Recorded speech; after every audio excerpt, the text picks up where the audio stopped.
okay? Yes. You look good. Me too, I know.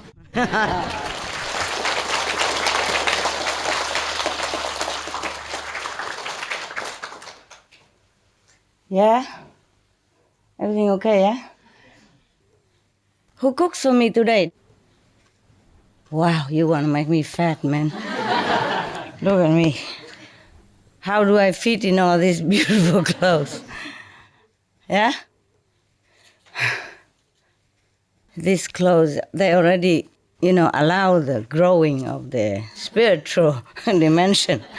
You see how big it is? Yeah? And I feel like my face is too small, I'm wearing this, like oversized.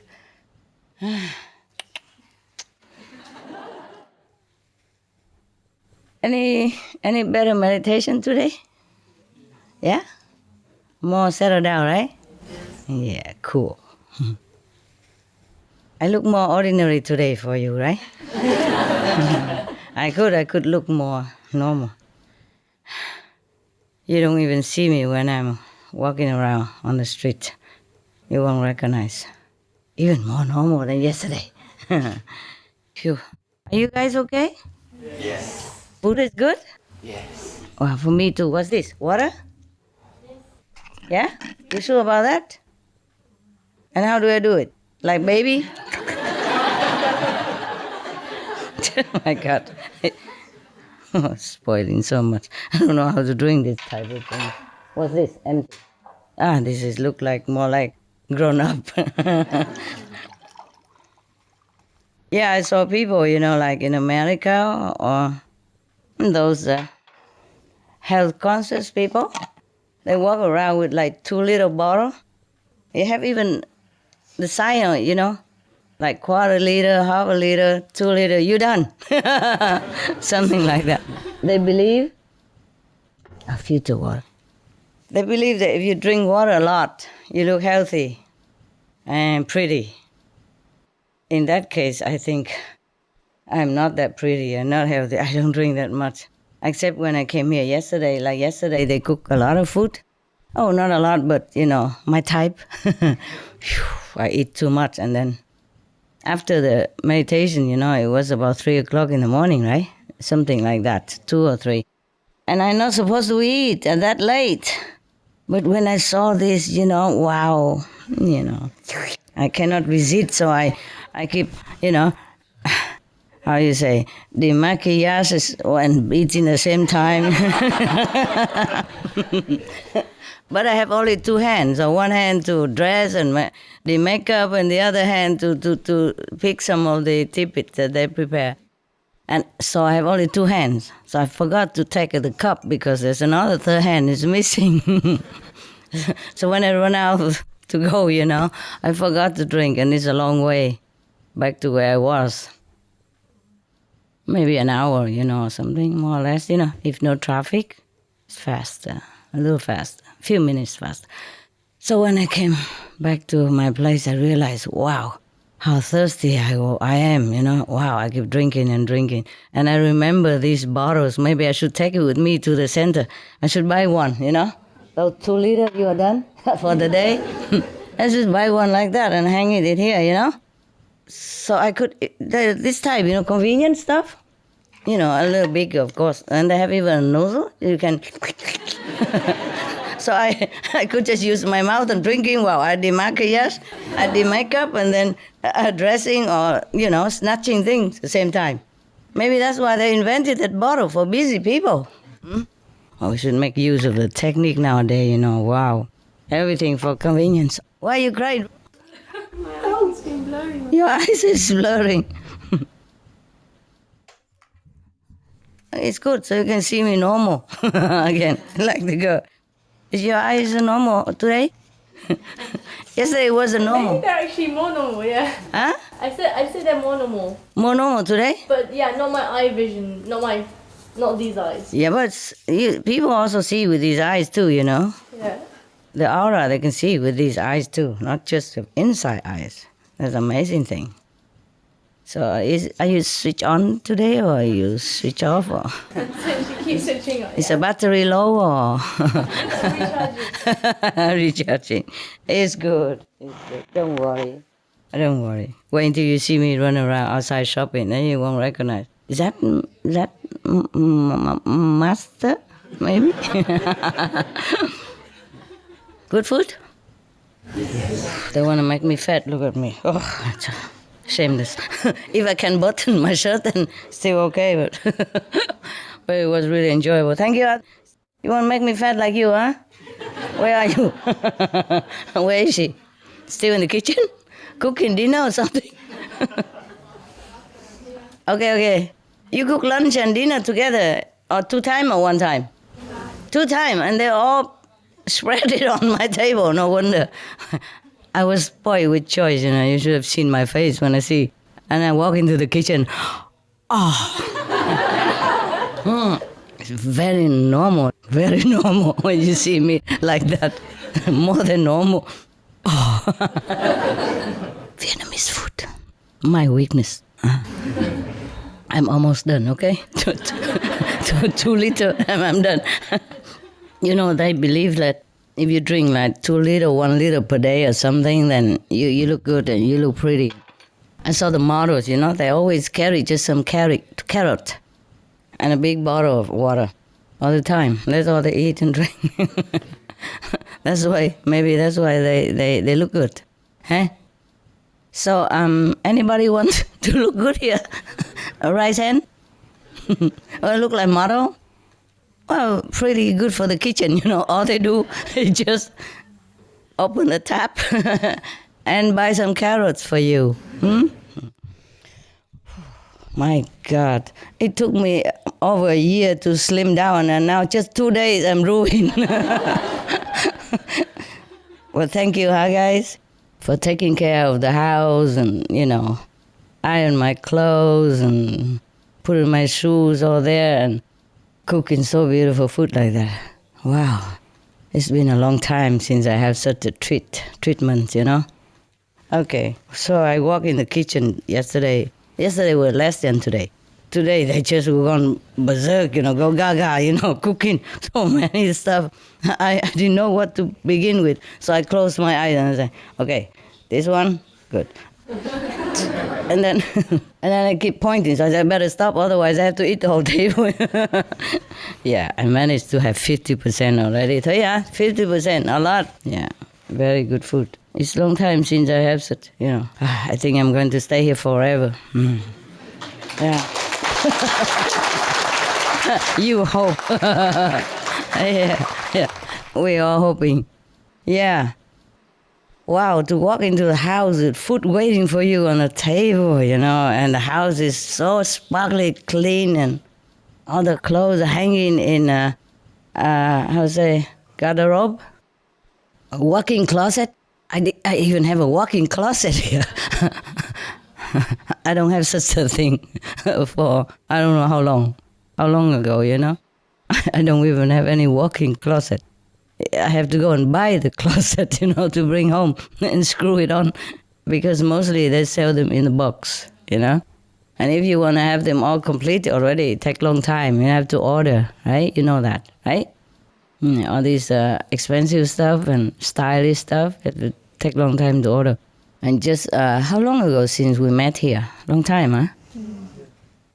I remember at least 2009 it was here, right? Yeah. 2010, no? I remember the Copenhagen, what time? What day? 2000. No. 10, no? 2009 November. Yeah? You sure? Not 2010? 2010 was Cancun. 2010 was Cancun. Yeah. Cancun? Okay. Okay, 2009 then. That was the last time? Yeah. Oh, I was very, very sick then. Yeah. Very sick when Copenhagen was going on. I was in the hospital then. Yeah. Before that, it's very painful. You didn't see it, but it's always very painful to do group meditation or reciting poem even. That was the poem when I thought it was the last time I ever recited something. I was very, very thin already and very painful. When I recited those poems, the two last one, the war and Yeah, the last two. That was very, very, very painful then.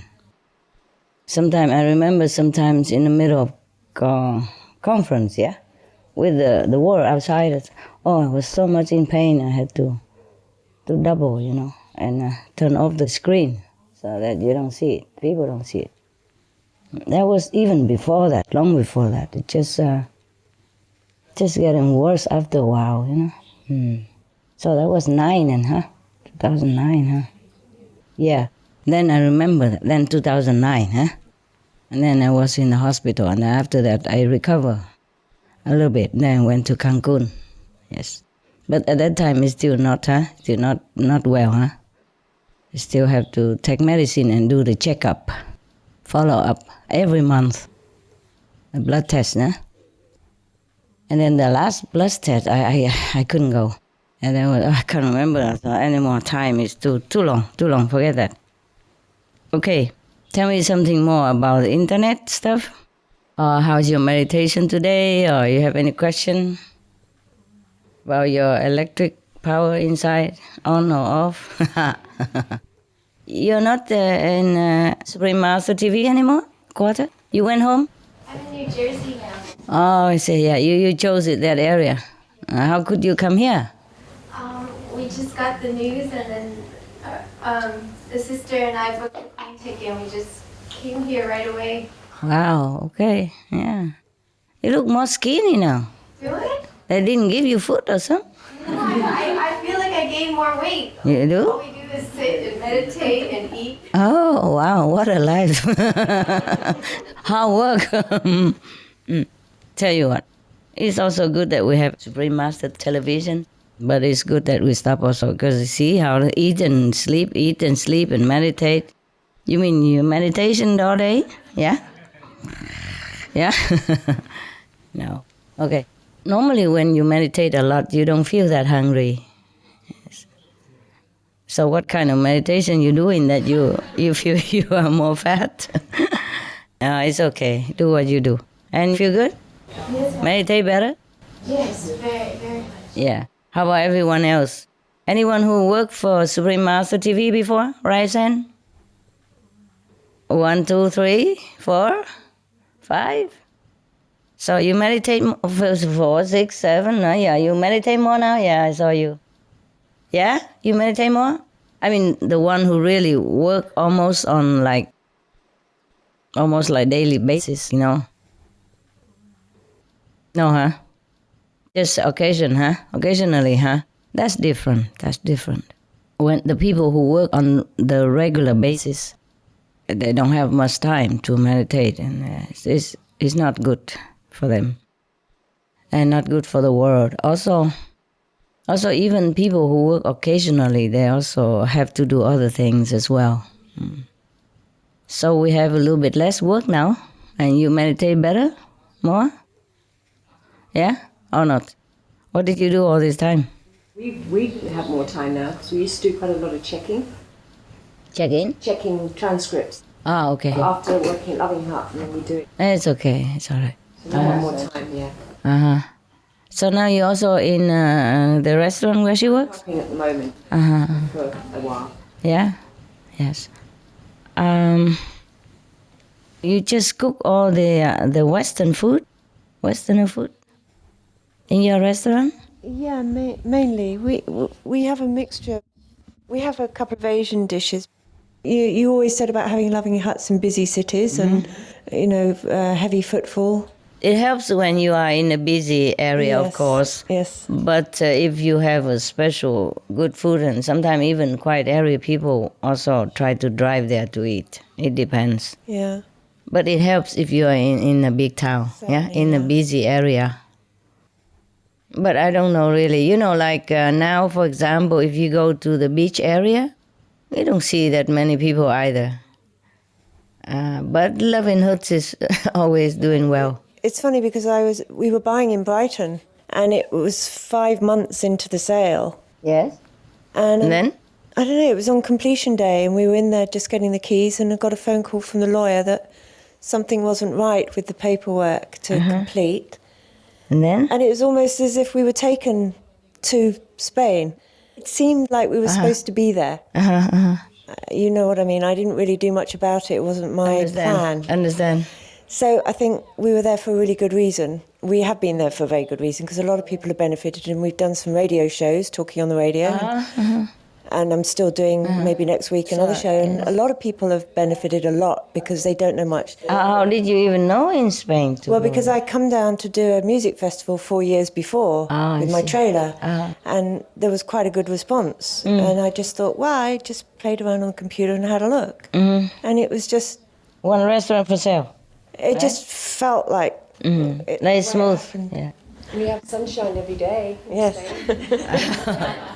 Yeah. You could go breatharian, then you don't need any money.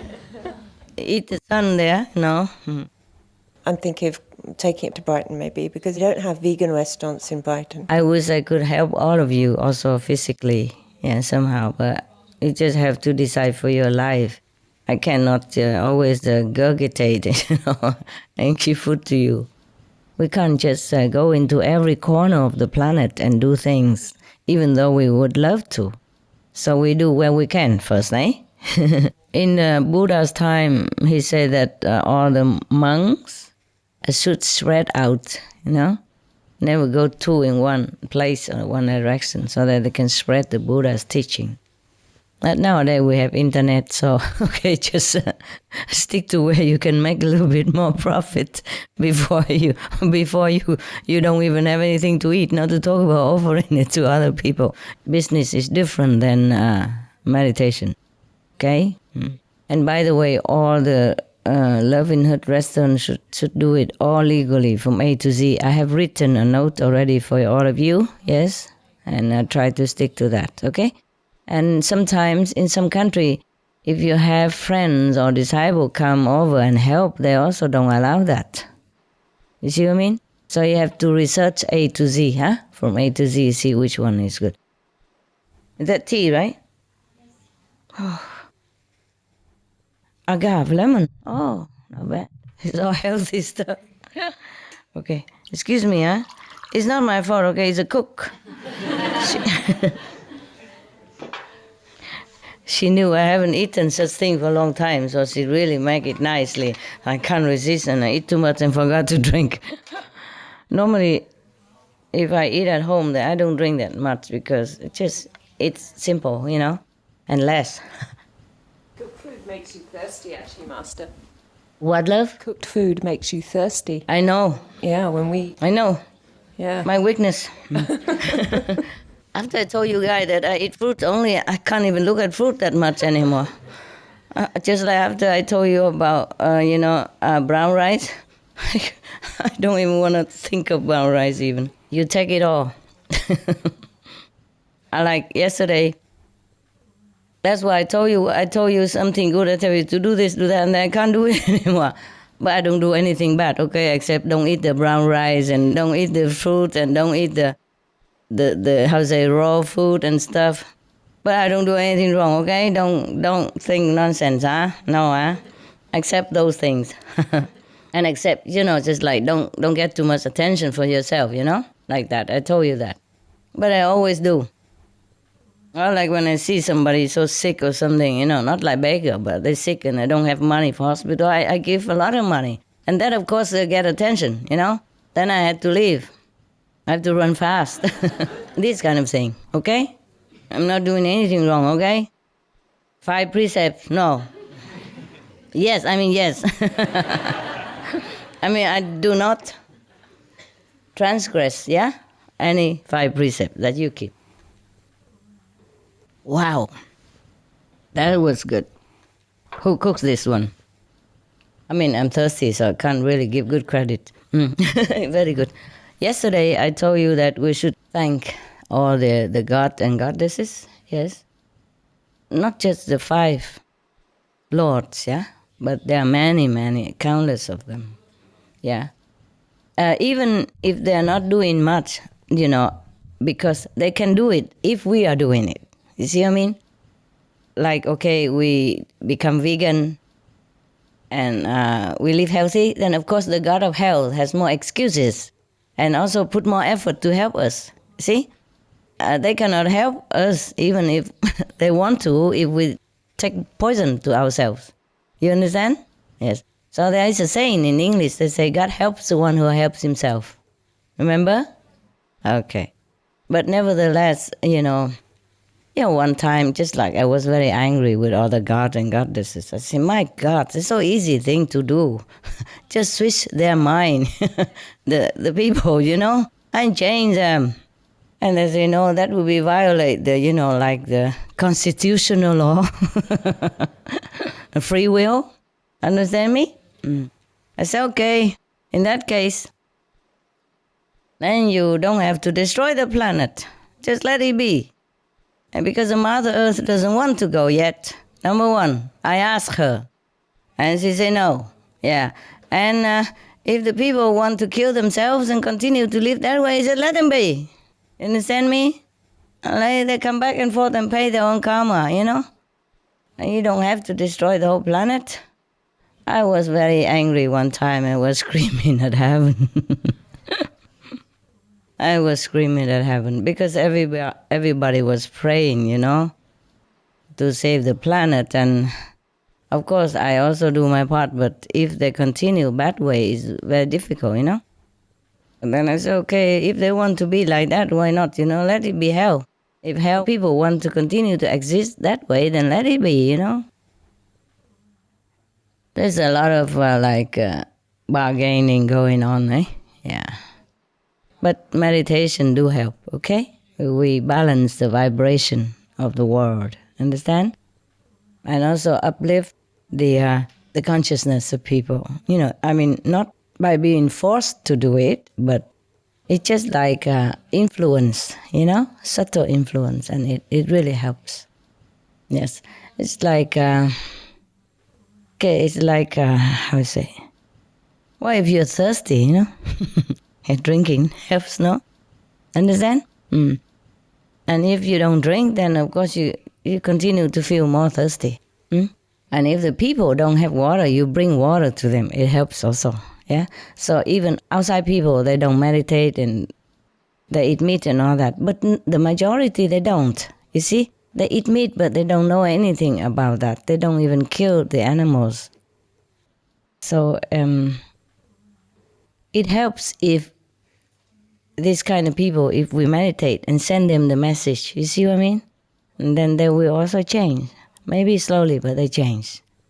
They will not know why they change, but they feel something change in them, and they would like to switch to a more benevolent lifestyle.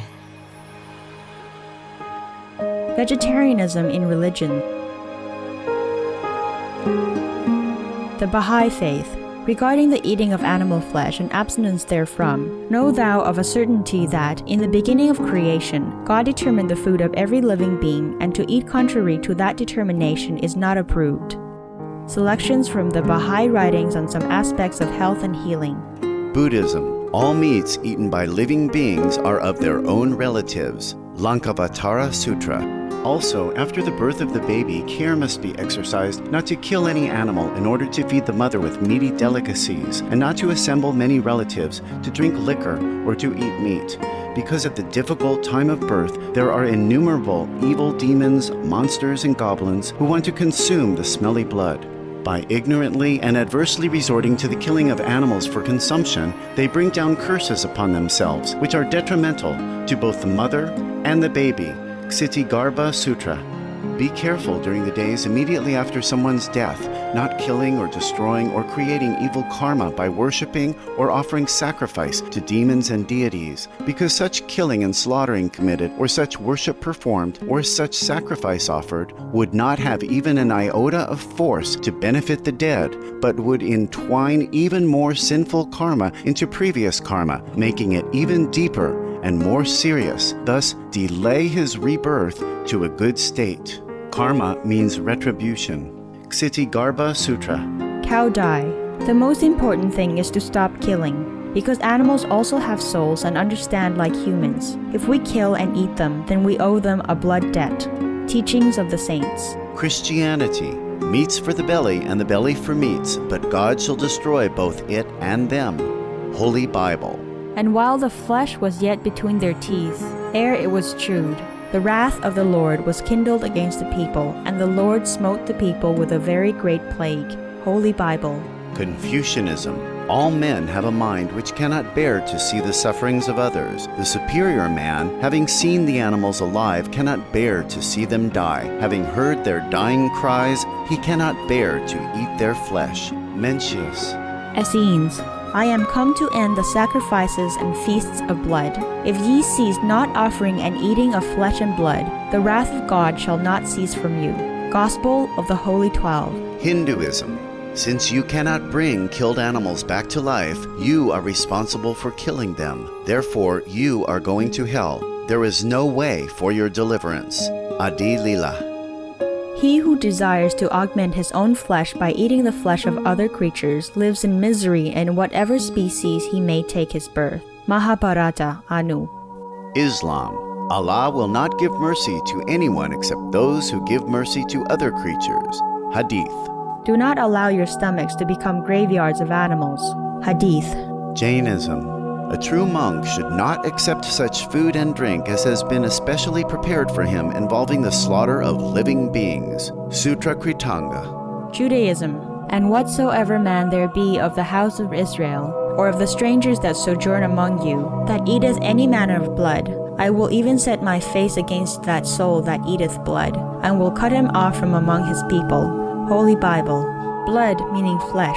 Sikhism. Those mortals who consume marijuana, flesh, and wine, no matter what pilgrimages, fasts, and rituals they follow, they will all go to hell. Guru Granth Sahib. Taoism. Do not go into the mountain to catch birds and nets, nor to the water to poison fishes and minnows. Do not butcher the ox that plows your field. Tract of the Quiet Way. Tibetan Buddhism. The offering to the deities of meat obtained by killing animate beings is like offering a mother the flesh of her own child, and this is a grievous failure, the supreme path of discipleship. Zoroastrianism. Those plants I, Ahura Mazda, or God, rain down upon the earth to bring food to the faithful and fodder to the beneficent cow. Avesta. Everybody knows that vegetarian diet is good for health and to save the planet. They will be awakening their own great, compassionate, loving self-nature, and then their level of consciousness will rise up automatically, and they will understand more than they ever did, and they'll be closer to heaven than what they are right now.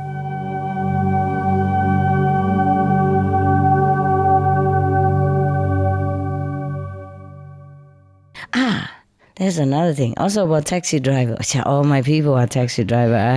I have no prince story to tell you, princess or anything like that. Very interesting.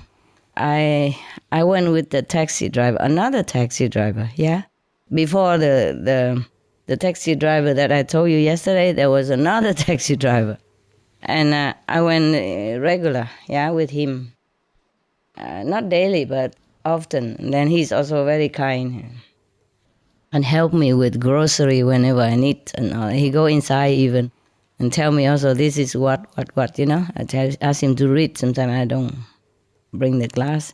Read the ingredients for me, and he does all that very nicely. But he has one trouble. He smokes. Yeah. Well, I didn't know that because normally they don't smoke in the car. They wait until the customer not there. They go out smoke. You see? Yeah, outside. And one day I caught him smoke because I just came out too early. I caught you. Oh, you smoking? I said, oh yeah, just, you know, very little. I say, how little? I asked him, how little? He say, well, maybe half package, 3/4 package a day. I said, why don't you finish the whole package? Kill yourself earlier, man. Why die slow? You know, die quick. I'm just joking with him. I was in Spain at that time. A lot of smoking in Spain on the streets everywhere. A lot. Even women. Yeah, a lot of women, young girls. Italy also. Yeah. So now, okay, we are going that way. And I don't know, we just get talking, you know? Yeah, you're talking and I told you when I'm out, I talk, you know, and just nonsense like everybody else. If you see me then, you surely think I'm pretty normal. And then he say that he's divorced, yeah? His wife is with another man now, and he's with his son. And he has a girlfriend who comes to him, you know, like they come, not every day, but they don't stay together, they just see each other. So it's okay, everything fine. And then, but he sent his son to college and all that, you know, even then. So I feel he's a good boy, yeah, good father. And then one day he said something like his son like would like to buy a new engine for his bicycle because the bicycle kaput, nah? But he didn't have money or something. And he tell him, I said, you don't give him? He said, he has to wait a little while, you know, maybe. Because winter, taxi business is kind of slow, yeah? And of course he has to pay for his apartment, you know, maintenance for his taxi car, and, you know, insurance, all kind of thing that you have to pay, electricity, water, etc., etc., doctor bill, yeah, and college fee and all thing. Then, so I said, never mind, now you know what, in my place there grass tall, why don't you tell him to come and cut the grass, and I would pay him something so that he doesn't have to always take money from your pocket. How about that? He said, good idea. So he brought his son there, yeah? And then, of course, he began to cut some grasses and all that. And then I'm going out with the father, with the taxi. Because the grass he cut is on the way out, you know? Between the house and the gate is a long kind of road, yeah, with grass on it. So I was cutting a kind of halfway or something. And we are going out. I'm going out with the father. And then when the father taxi passed by the son, he stopped. I thought he wanted to say goodbye, of course. But he took out a cigarette and gave it to his son, you know, like this. And they're both smiling, and I was shocked. The son is only like, did I say to you already? No. Yesterday, not this story? No. The son is only about 15, yeah? So I was so shocked. I couldn't help it, you know my temper, right? Immediately, I say, what are you doing? I talk to him like I talk to you. Normally, I put my best foot forward all the time with outside people. And why do I make trouble for myself? I couldn't care less what they do. Yeah? They have nothing to do with me. I come and go. I don't ever see them again. But yes, that day I couldn't help it. I don't know. It must have been a bad luck day for him or something. But we've been together for a while already, you know, driving, and then I'm always generous with him, yeah? So, and he has very much respect for me because we talk a lot. You know, my broken Spanish didn't help either, but I was so mad. I was so mad. I said, you give him cigarette? And he was kind of very shameful. He said, hey, yeah, he smokes also. I said, what? And you let him? I even scolded him right in front of the sons. I forgot all about it, you know, because I was just kind of protective. I feel sorry for the son, you know. And then I said, go now, go, drive. And then he drive outside, and I continue my lecture, of course, in broken Spanish. But he understood everything. Well, at least I understood what I was saying. I say, look here. He's only 14 or 15, yes? He's very tender. His body is not built up well. His bone is not really completely formed yet. And you, not only you don't forbid him to smoke, not only you don't make a good example yourself, you smoke, and then you don't even tell him not to smoke, and then you encourage him to smoke like this. What kind of father are you? And he said, if I forbid him, he go out and smoke with his friend anyway. I say, no, it's not true. Many fathers smoke, but the daughter and son don't go out and smoke with friends in the school. It's not true. You know that. And you know how many million people die every year because of smoking, don't you? He gave me a very small figure, like 200,000. I said, you joking? You go home, look in the internet again. Yeah? Well, maybe I was wrong a couple of millions, but but I mean, related death, you know? It could be millions, understand? Many millions. People don't really do research into it, yeah? And also the second-hand smoke, you know, related. Third-hand smoke, related to it, yes? All kind of things, yeah? Or people also commit suicide because don't have enough money to pay anymore to cigarette and depressed and all that also. All kind of things, understand me? So I couldn't be too far off, you know? I said to him, oh, 4 million, 5 million people. Maybe I'm a little bit wrong, but not that wrong. Well, even if I'm wrong, it scared him good enough. I didn't mean to tell lie. I just thought about that much. I thought I remember that from information somewhere, you know. Some of the tragic tolls of tobacco. 5.4 million smoking-related deaths per year worldwide. Tobacco use kills one person every 6 seconds. Smoking-related costs $193 billion annually in the United States alone. Depression.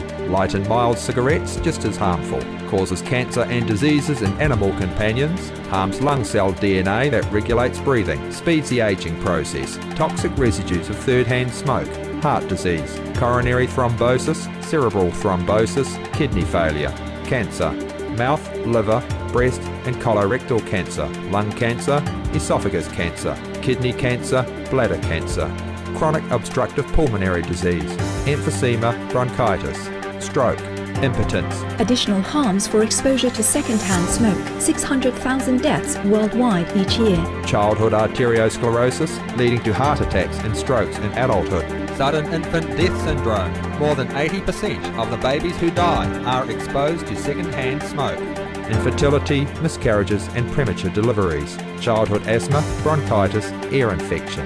Cleft lip or palate, hyperactivity and aggression in asthmatic boys, circulatory problems in women. Lung damage in children leading to adult emphysema. Lung cancer in non-smoking restaurant servers. Hearing loss across all frequencies. Childhood behavioral problems when exposed while in the womb.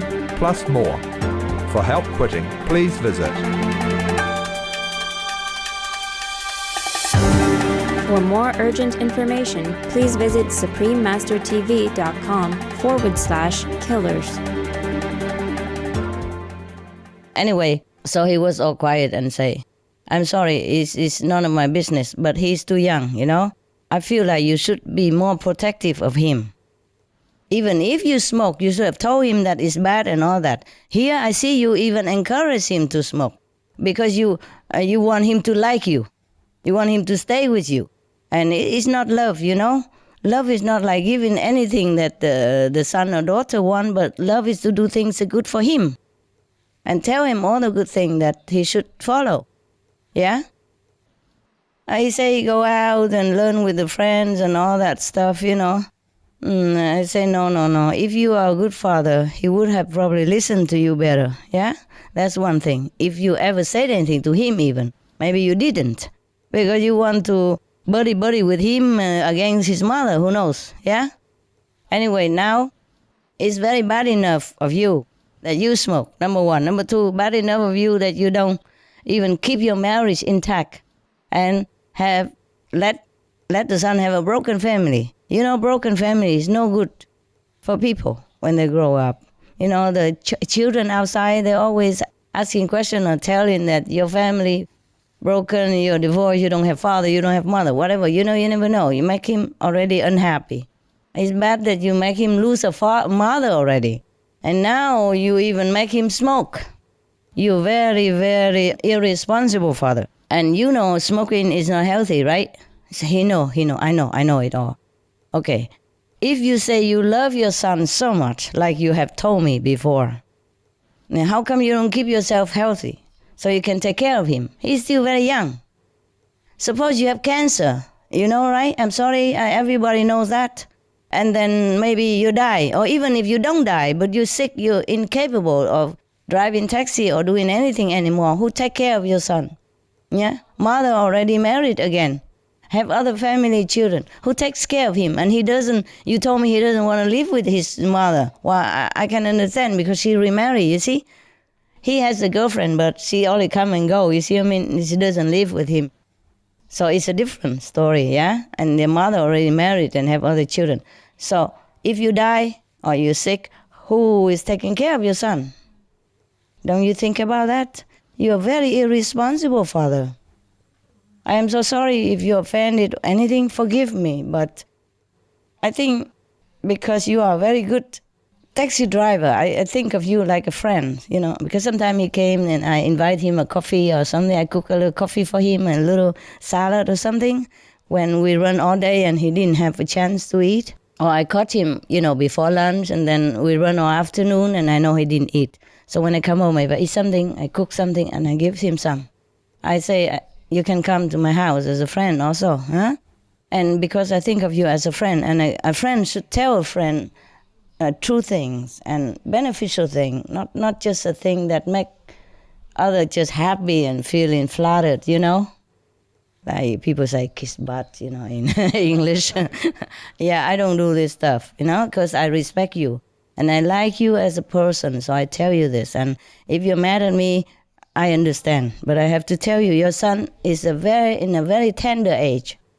At this moment, his body is still developing.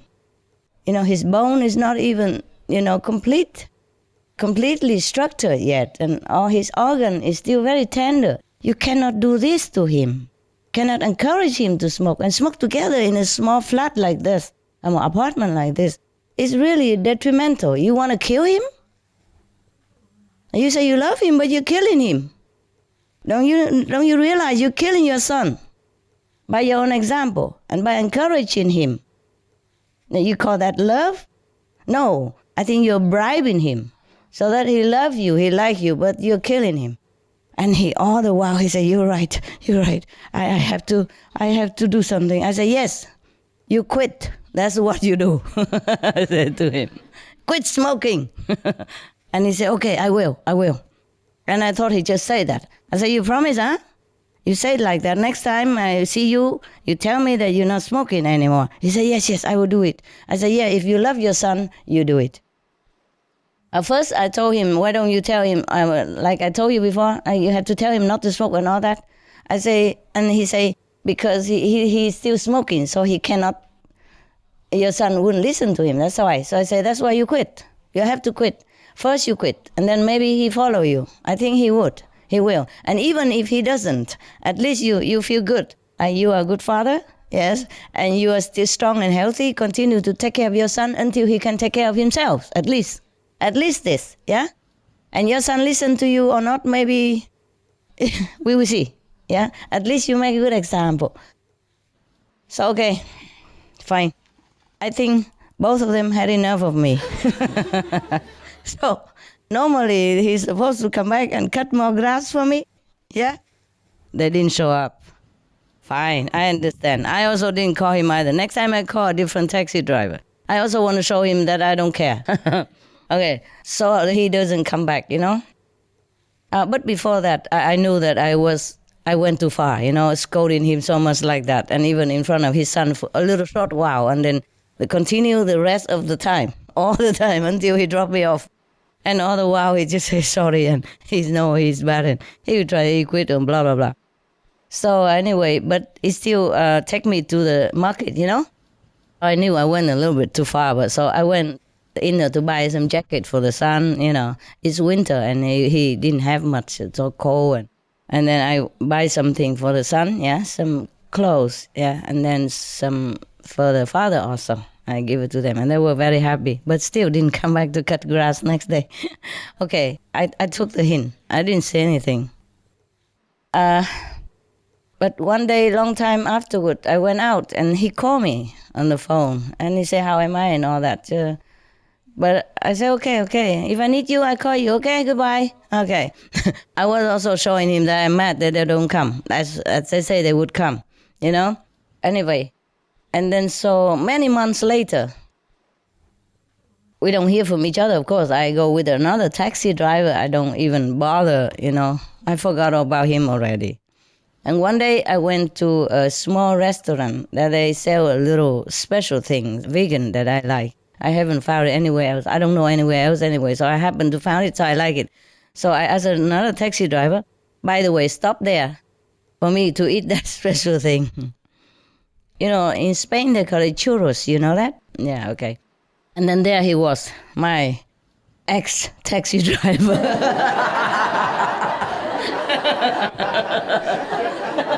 He was thinking my ex something. Okay, my ex-taxi driver. Oh, I was feeling a little bit, a little more awkward also, and he was also very awkward. But nevertheless, oh, how are you and all that. I want to go in here and have a coffee, Would you like to come in also? And he, of course, very gladly to come in. He was waiting for his turn, yeah? He wasn't having work or anything, so he came in and have a drink. And me and other taxi driver as well, and him. That's a two taxi driver. One ex and one, and one, how you say, incumbent? Yeah. So we talk, and then I just asked him, you still smoking? He said, no, I quit since I last saw you.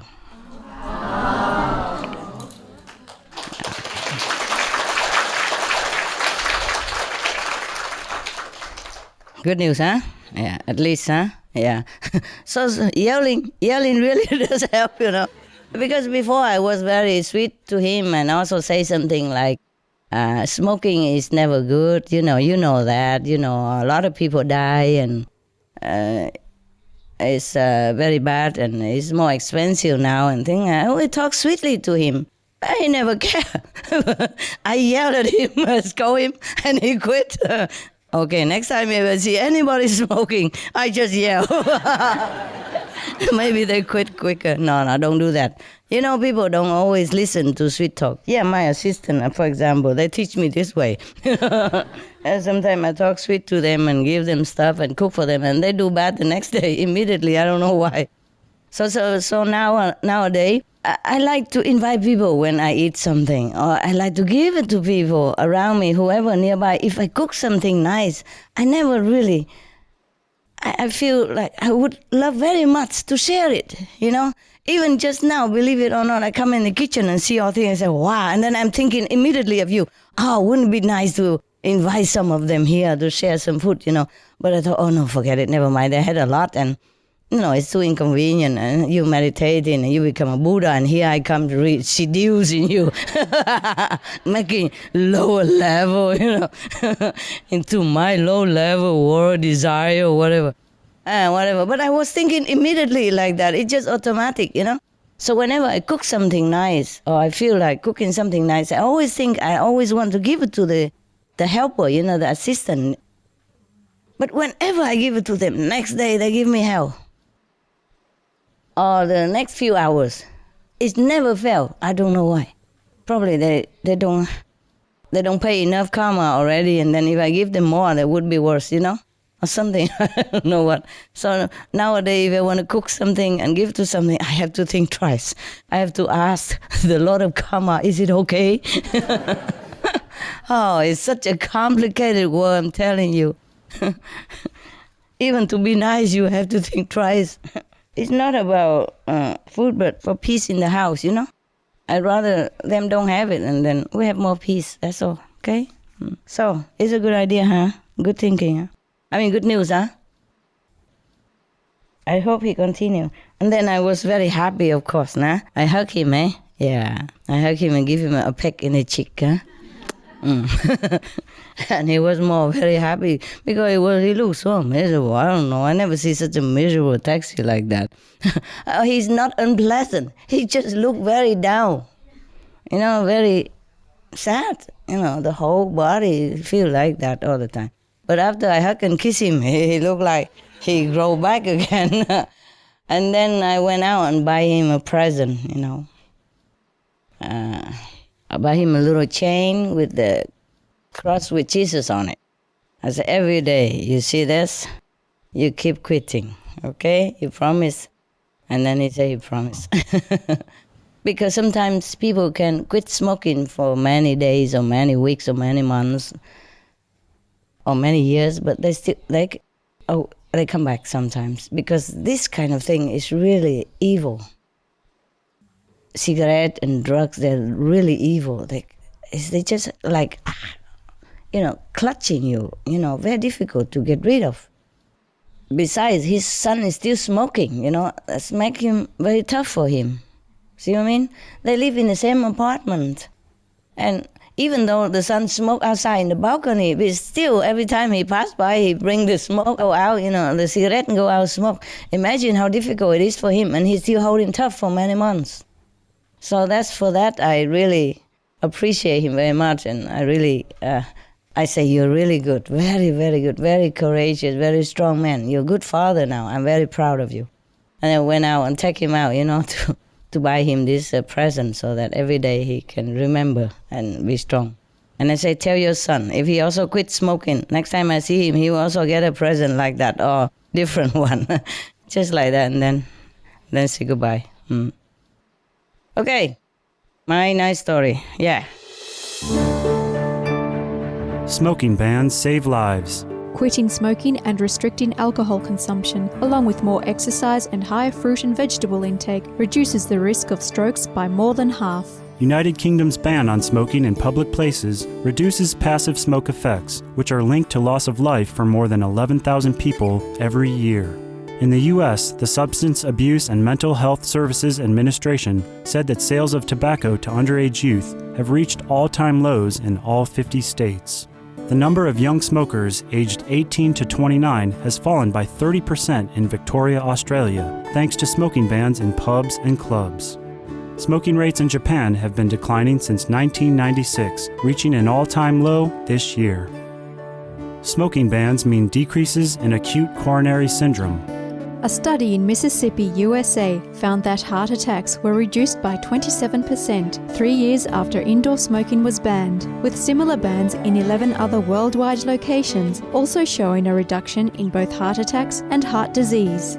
Rome, Italy experienced an 11.2% decrease in acute coronary events in the first year after a smoking ban in public places went into effect. Israeli researchers report that for people who are able to stop smoking, the increased risk of sudden cardiac death seems to disappear immediately. The National Sanitary Institute in France announced a significant decrease in heart attack rates following the country's smoking ban, with benefits also noted for decrease in secondhand smoke inhalation effects. New York, USA experienced an 8% decline in hospital admissions for acute myocardial infarction after a comprehensive smoking ban, which translates into healthcare savings of $56 million in 1 year. Smoking bans mean better health. A US medical study finds that quitting smoking has nearly immediate benefits, including lowered blood pressure and reduced heart attack risk within 24 hours. Data from the National Population Health Survey shows those who smoke have higher rates of chronic conditions, such as bronchitis, asthma, and high blood pressure. Smokers and those exposed to secondhand smoke develop colon cancer about 7 years earlier than non-smokers. Smoking bans mean healthier children. Research from the Michigan State University in the USA and the David Hyde Asthma and Allergy Research Center in the UK show that the smoking habits of mothers during pregnancy increase asthma risks in some children. Children regularly exposed to secondhand smoke have more than triple the risk of lung cancer, as well as higher risks of other respiratory problems later in life. Smoking bans are good for business. In his annual report, UK Chief Medical Officer Liam Donaldson said a public smoking ban would save an estimated £2.7 billion. £680 million saved by having a healthier and more efficient workforce. £140 million saved through fewer sick days. £430 million saved from productivity loss from smoking on the job. £100 million saved from cleanup costs related to cigarette smoking. Plus more. For more urgent information, please visit www.suprememastertv.com/harms-benefits-flyer. Anybody have some nice story to tell me? You have now extended our deadline to 20 years. Yeah. Is that... It will go on. Just up to now only. Okay, so is that like the way our planet is now, or is that like highly evolved and heavenly? Oh, come on, baby. It's due to grace that we extend it. But it's evolved and consciousness uplifted is another story. Okay? So that part's sort of up to us then. Huh? That part's sort of up to us then, like our whatever speed we want to go. Yes, but if a lot more people meditate also, and with the intention to spread the good vibration, the blessing, many highly developed, highly evolved personage on this planet, teachers, masters, and high yogi, good meditation people, then of course it will influence other people and uplift their spiritual consciousness as well. Okay? But even if they haven't evolved, the 20 years is a gift. Do you understand me? It's a different things, different story altogether. Huh? Never mind. When you leave this planet, you will know what happened. You will know why. Okay? Yeah. Yes, by the way. Anything else? I was just going to ask about December 2012 again, but I suppose we'll just wait and see because it seems to be so significant to me. Oh, just a few more months. Be patient. I know, that's what I mean. We'll wait and see. I don't want to spoil the film. Exactly. It's exciting. It's exciting. Suppose you see the film and then I tell you to do the end. Remember the story I told you about the usher? The usher in the movies? Mm-hmm. Okay, the guy went into the movies. Yeah? And normally you have somebody who usher you into your seat. Yes. And people maybe sometimes give him a tip or something. Yeah? And that guy, not only he came late, he didn't give any tip. Yeah? So the usher whispered into his ears, say, she did it. The wife. You got it? Okay. You never know. Things will change a lot also as the days go by. Yeah? So we just wait and see. Something to look forward to, no? Yeah, I'm lazy to even look into it. If we die, we die. Who cares, yeah? The most important is how we live. Okay? And we live very well. Since the day of initiation, no? Or not? Yeah? Good.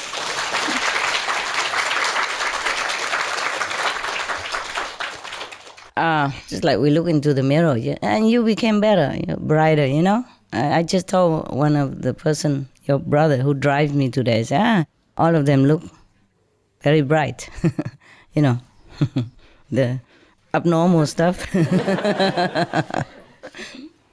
Yeah. And, by the way, I also did some research into the fruits and the vegetable that we eat and the roots and stuff, yeah, now that I have a little bit more time. And there are some roots that we can eat, like carrot, or the radish family, the turnips family, because they don't have worms that live nearby. And mostly they just pluck them up. You can see it. Like carrot, they just use a hand and pluck it up. And there's nothing that attached to it, or they don't dig it, that hurt the worms, understand? The reason why the Chinese people, they don't eat the roots, many roots, because of the worm, yeah? By the process of digging, maybe they hurt the worms, or maybe some worm already inside. Like sweet potatoes, there's a chance that the worms are inside. You see what I mean? So if you cut it, you eat, maybe you harm the worm, yeah? And concerning the fruits, at the time of the Jain master, Mahavira, he told his disciple not to pluck. Oh, no, it wasn't Mahavira, it was somebody else, huh? One of the Muslim master. You remember who? Muslim master? No? Never mind. He suggests that we should not pluck fruits from the trees because it hurt the trees. Yeah? It's true like that too. But there are some fruits we can eat. If you want to be real I mean, peace eater. I will bring you the list next time. Okay? For example, like some fruit we can eat, some fruit we should not. But the list is short, I'm warning you.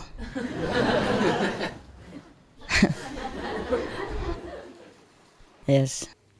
If you want to truly live by it, I can also give it to you. If you want. Do you want? Yes. Wow. Okay. I don't have it here, but maybe I can bring it tomorrow if I can find it, okay? I can ask the assistant to send it, but they're sleeping now. Only I work, but they normally sleep. At night, I cannot find anybody. Yeah, mostly. Of course, I can wake them up, but it's not necessary. Tomorrow I bring, okay? For example, there are many fruits that when they pluck it, the way they pluck it, it hurts the tree. Feel like you're nipping them. Or sometimes even like chop their fingers stuff, it's painful. And the thing is more painful because they cannot scream. Imagine if you are mute, you cannot scream, or you are paralyzed and somebody keep nipping you, or you know what I mean? Yeah, it's terrible.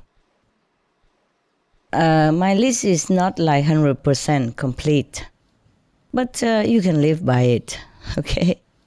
And for example, even rice are less favorable than wheat. Wheat's grain, they make bread, yes. Because when they cut the rice, most of the rice, the plant is still green. If they're yellow and wither already, then it's okay. But mostly the wheat, they harvest it when it's already dry and brown, right? Do you know that or not know that? Yes? Yes. You know it for sure, right? Yeah. I just know it by inside, but I don't actually see it. So can you please confirm it to me? Yes, it's like that. Okay, then it's good. Then I'm right. Yeah, something I have to physically be confirmed, just to make sure, to feel more peaceful. Now, for example, like that. So, mostly if you eat wheat, yeah? Or there are things like couscous, okay. Well, I don't know how they harvest couscous. I just know by the information inside. When I do the research, I have to go inside. You see, I don't actually know physically very well. You understand me? Like, I don't ever see people harvest wheat, but I imagine, I see the picture, like it's all brown already. Like the plant already dead when they cut it. So the plant doesn't feel pain. Yeah, but the rice plant do feel pain. It's something funny also, very strange, amazing things. Like bamboo, the bamboo tree, when you cut it, and it feel pain. But the bamboo shoot, the young one, little one, doesn't. And for example, like the Chinese cabbage, they call it bok choy. When they harvest to it, don't feel pain. But the Western cabbage does.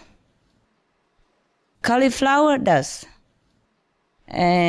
Broccoli does, for example, like that. And like the lectures feel conscious, but the other lectures, the Roman lectures doesn't.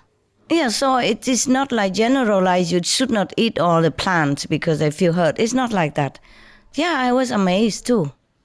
And the chicory, okay, yes. But like, for example, like asparagus, no. Cassava, it does feel hurt. Even it's a root, you don't eat that. Yes, but the turnip, okay. The turnip have only a few leaves on top. There's such a green turnip. Turnip is round like this and green. And on top just a few leaves, very cute. It's okay to eat, for example. And carrot is okay. Because some plant probably doesn't have consciousness yet. Like the grass, yeah? You cut the leaves. Or, for example, spinach. If you just take the leaves, it's okay. Don't just cut the stem. Or like, for example, peppermint or other kind of leaves. You take the leaves, it's okay. Don't take the whole stem, for example, like that. And cucumber is okay, but zucchini not. Take forever, If I'm not too busy with saving the planet, for example, I would have finished the list, but I cannot, with dogs and assistant bugging me. I'm just forever busy. So I cannot do always my job so nicely. And if I am lucky, sometimes I can escape into some, mountainous area. Be alone, then I'm happy and can do my job. That is where your list comes from. And your 20 years are from, for example. And why you say you're lonely? You stupid. You feel only lonely within humans group. You never feel lonely if you're alone. Then go to be alone. It's a privilege. It's nice to be alone. How can you be alone and feel lonely? I'm only lonely when I'm with people. With my assistant, for example. When I'm alone in the mountain, I feel, oh, God, like heaven. I wish I could stay there forever. And sometimes I have to go and say, oh, please, do I really have to go now? Can I just stay a few more months? Oh, really, it's so difficult to live. So difficult to live that loneliness. Yeah, it's so beautiful, peaceful. Even the birds, they don't make noise. You hear nothing. The birds, they move around, but they don't make noise. When I first came, I thought, there's no birds around here. How can it be possible? So many trees and forests and mountains. How can there's no birds, no animals, nothing? But it's not true. Next morning, they chip, let me know. We are here, man, we are here. And then it cost me some bread, of course. And the rabbits also come out and say hello. And the rat also come out wagging tail like dogs. Oh, and then of course cost me more bread. It's so cute, they don't make noise. And after that, they don't make any more noise. The same. I never been in a place where there's no noise like that. Absolutely no noise. Just like you're in a coffin. Or in a insulated room. A bunker or something. Shut. Wow, beautiful. I just never wanted to leave. I never wanted to feel alone. I was absolutely alone then. Before I was with one or two people, but I was alone, when the last, it's so beautiful. Yeah, you thought you would feel scared, live alone in the mountain with no neighbors around. Neighbors very far away. And neighbors, they just come and go. They don't even live there, They come weekend or holiday sometimes, or once a year, twice a year. Nobody. And birds don't even make noise. Oh, that's a beautiful place. Never mind. So it's not lonely to be alone. It's lonely to be with people. It's true like that. I tell you honestly. You don't believe me. You do it. Go find a lonely place. And then you never feel lonely anymore. Yes, if you can afford it. Oh, I don't also eat apple anymore. Because it hurts the apple tree. But it's not like that. It's not like all the apples will hurt the apple tree. Like the one that fell. Or mostly when the fruit are ripe and fell on the ground, then you can always eat them. Yes. Or the fruit that they take, but without taking the stem. You see? Like the apple has a stem. And because it's very hard. So it's very connected with the tree. So if they cut it or pluck it, they feel hurt. The tree feels hurt. But if, for example, this apple, and take somehow that without the stem, or it fell without the stem, then it doesn't hurt the tree. Or you just cut 2/3 of it, cut and leave the stem alone. See what I mean? Like, for example, this is the apple, the stem here, and then you cut it right here. So you eat only 2/3 of the fruit. So the fruit is not connected with the tree, then it doesn't hurt the tree. Same with the banana, mango, or this kind of hard to harvest fruit. You have to take the whole thing, you see? But some soft fruit like plums or tomatoes, you could even take it out without the stem or the head of the fruit. Then it doesn't hurt. So if I go shopping, I look for these things. And if it don't have, then I don't buy. You understand? And of course, it's not like you have to eat according to the book.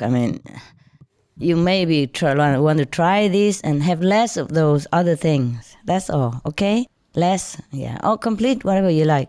In my household right now, it's almost complete. We just eat what left over from the other, like some rice still there, you know how the Chinese, they buy a big rice and can last forever. So we just mostly try to finish that only, and the rest we just buy according to the book. I mean, the list, yes? But I don't want to impose this on everybody and on you, of course, yes? Just by the way, I'm just telling you, I don't know why I'm telling you this. I normally didn't want to tell you, because I'm afraid after I tell you, then I go back to eat all the things that you don't want to eat anymore. It's always happened. And if I do, please rescue me, huh? Yeah, all of the karma you throw back on me. But I cannot say no to myself. I told you already, yeah? I told me, no, but I always do yes. I tell you everything. It doesn't matter the consequence. Okay, now, this is a very amazing, the things that I discover when I'm alone and when I have more peace. Because with dogs also no peace either. They are loving. They're very loving, but they also want attention, you see, and distracting me.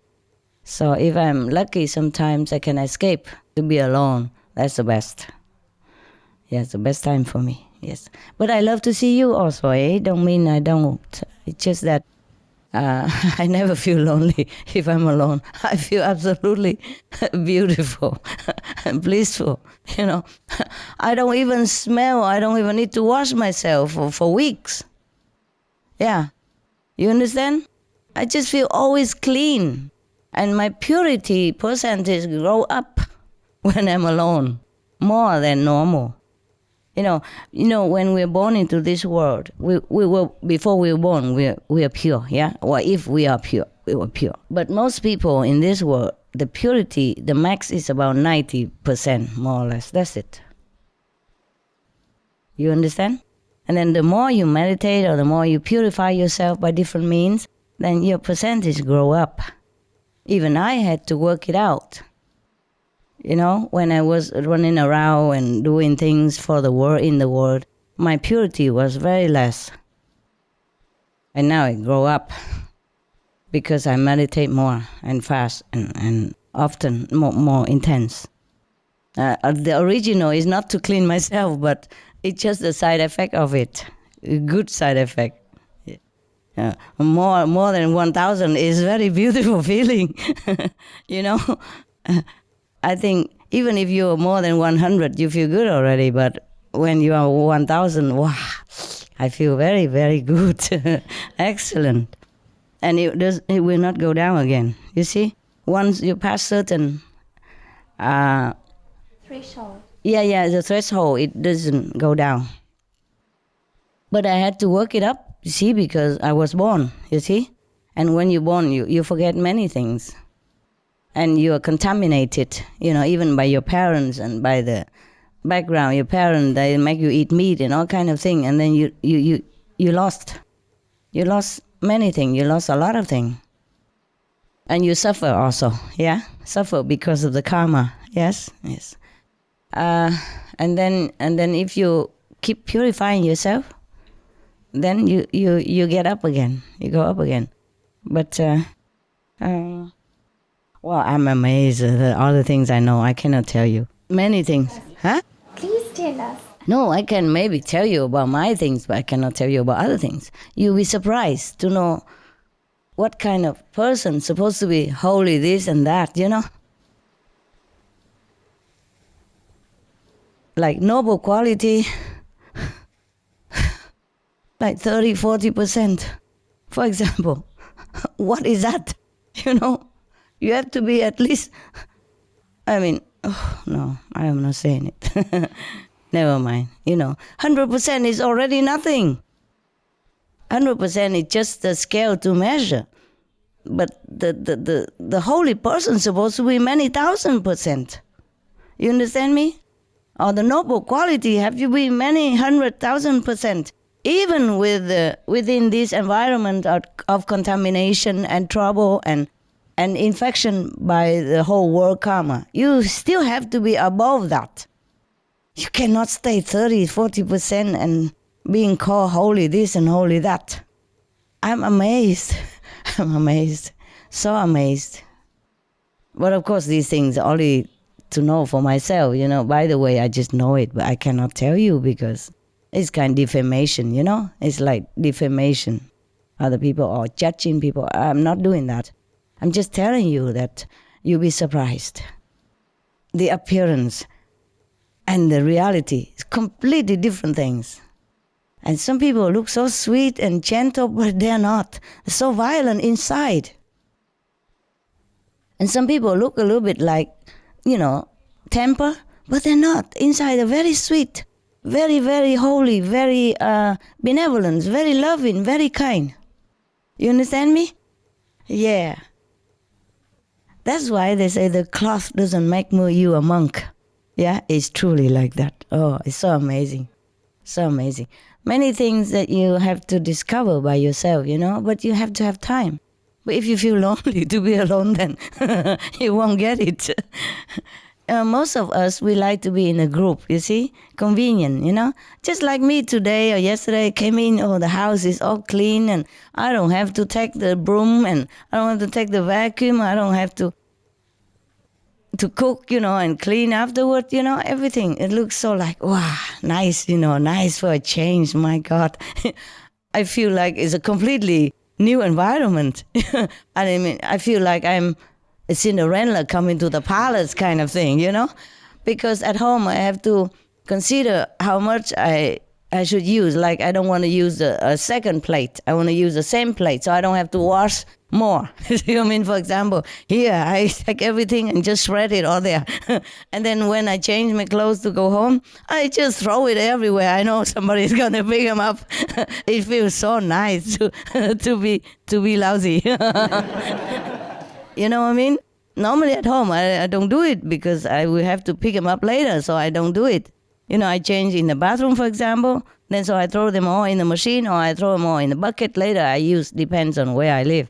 If I live in some place there is no running water, then I have to throw in a bucket, of course. But if I live in the city somewhere, then there's a machine. I throw it all in the machine, so I don't have to pick them up later.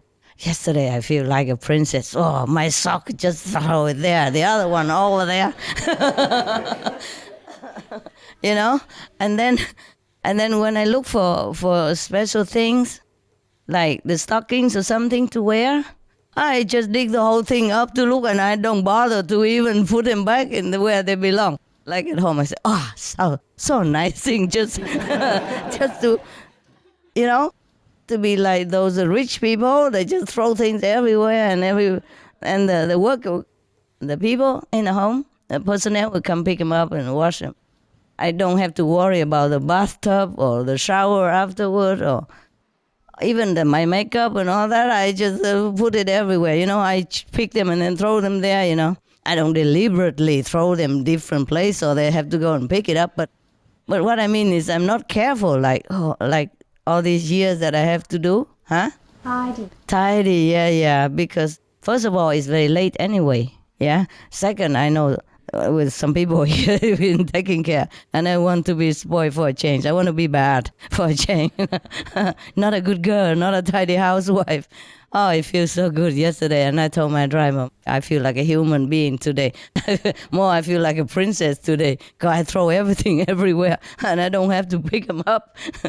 But it was 3 o'clock in the morning. I'm excused, okay? And you don't do that at home and say, Master, tell me this. Because you are the one you will have to tie it up later on. Unless you have a housekeeper. Even with a housekeeper, Master, I'm very tired. I understand. You don't do that to a housekeeper, of course. But here they love it. They love to pick things up, The more picking, the more blessing. I don't know. So I just spread the blessing all over for them to pick up. I said, my God, what a life. I told the drivers, come in and the food waiting for you on the table. Wow. And you don't have to pick up your socks afterward. You don't have to wash dishes later on. Wow, what a nice thing to have. Because a long time already, I live independently and alone. Even I have assistants, but they just take care of dogs, and their quarter. And my quarter, I take care, Like if they live downstairs, they take care downstairs and their own clothes and dogs, and And then I let them more time to meditate, yeah? And my upstairs, I take care, I clean, I wash, I wipe the floor and everything. I cook, wash dishes, yeah, for example. But sometimes I go out and come back and they bring the dogs up and they saw all that and they don't clean up. It's really not nice. You know, when I went out and work all day and come home and see the dishes the same like when I left, it's not nice. I mean, humanly, from human to human, it's not nice. Because when we're busy, you know, not like deliberately, but when we're busy, when like moving or do extra thing, I even help them to wash and fold their clothes. So they should have done the same to me, not like because I'm a master or anything, but because to be nice to each other, you know? Yes. Or I even cook for them sometime, you know. So they should be the same to me, not like because I'm a master or anything, but they should be nice. Because we live in the same house, you know, and if they know I'm busy and went out all day, past midnight and they bring the dogs up. And normally they bring the dogs up about 11 to my quarter, you know, 11 evening, the last one. So they see all the things like that. They didn't even wash my dishes, just a few dishes for me and tidy up, you know. And just put a working list there, like what they want me to do, you know, like a shopping list or something. Working, okay, but tidy up, no. This is not nice. I was really feeling a little stink, you know? Sting, yeah? Not stink, sting, yeah. I feel a little hurt, nah? A little hurt. I feel like it's not nice people, yeah? But I didn't say much. I just said, what kind of assistant are you? I mean, you know, I've been out all day and came home so late, and you shouldn't put the list there, right where the dishes and thing mess up in the kitchen. Not much. It's only 2 or 3 plates, you know, and some spoon. You know, at home, I'm very simple, you know, just 1 or 2 dishes, nothing much. But still, you know, I could do it, of course, even if I came home late. I could do it next morning or so, but it's not nice of them. You understand me? The 2 people in the house, 1 man, 1 woman, and grown up already. It's not like teenage, you know, 30, 40, or 20-something already, 24, 25, or 30-something already. It's not like young and you don't understand things. Yeah? It's just a common thing to be nice to each other. And I was very disappointed that you know, they're not loving and kind, that's all. You know, I could do it, even if I'm that tired. Just to wash a few dishes is not much. You know what I mean? Yeah. But it's really not nice. Yeah? So here, so psychological, you know, I just left everything there, you know, wherever I took the clothes, I just leave it there, you know, and it just feel, wow. But why did I tell you about this? What was it? Oh, we all like to be in group. Yes, loneliness. Yeah, loneliness, be in group. It's not just because loneliness, but it's convenient, you know? Like when you're in a group, if you don't do this job, somebody else will do it. And like even if you have to cook, you know, but you cook once a while and everybody else also cook and then nice, you know, it's more convenient this way. It's like you come here, somebody will cook for you. See what I mean? Yeah. And you just do a little bit, tidy up here and there, and mostly you don't do much, yeah? And even if you work, maybe like in the Supreme Master Television, for example, huh? And they work, but in the office, and they have people who cook and bring food to them, and then take and clean up the place afterward. It's even though you work, but it's more convenient this way. You know, you don't have to like room up things, and it feel less responsibility for your life, you know? So that's nice. Mostly Chinese, they like to stick together because of that, because they know these very convenient things together. And so even I come here, you know, I feel completely 360 degree different, and I'm very, very tempted to continue this kind of royal lifestyle. Yeah, nice clothes and stuff. I don't really care that much, but what I mean is I don't have to take care of the clothes afterwards, you know? Even if nice or not nice, yeah. It's very, it feels like, I say more, I don't know what. Convenient, lazy, you know? So, but if we are alone, we don't feel like we miss this thing. Okay? Now I come here, I feel very nice. The food waited for me on the table, and at home nobody washed my dishes. And I feel a big comparison, of course. Yes? But it doesn't mean that I prefer this lifestyle. Yeah? It's okay like this. I very love it very much because long time I don't have this treatment. I love it. But it doesn't mean that I would prefer this than to go in the mountain, being alone and meditate. There are different lifestyle and different benefit. You see what I mean? Here, benefit maybe just physically and mentally. Peace, yeah? Peace. I don't have to worry about things. I don't have to go shopping and cooking and washing. Yeah, physically it's more convenient and easy. But if you're in the mountain alone, then you're more at peace with yourself and with the whole heaven. Yes. You can communicate more with heaven. Yes. I mean, more consciously. Okay. Very beautiful. If you feel really lonely to be alone, you should try that. Then you know what I mean. You won't feel lonely at all if you're alone. It is a paradox, but it's like that. Did you guys try? You did? You feel good? Yeah? Yes? Mm-hmm. Just be alone, then you don't feel lonely. It's funny. The more boyfriends you have, the more lonely you feel. I assure you. You feel fed up, disappointed. You know? Mm. Because you expect things from men. They're not. They don't have. Sorry. And they expect things from you. Maybe also you don't have. Yeah. Actually, you don't really, I don't know. You don't fall in love with lover. You fall in love with love, you know? You imagine your own romantic lifestyle, like have a man and he's always like tender to you and always like pay attention to you, or being very romantic and tender and loving and kind and help and loving to you. Yes.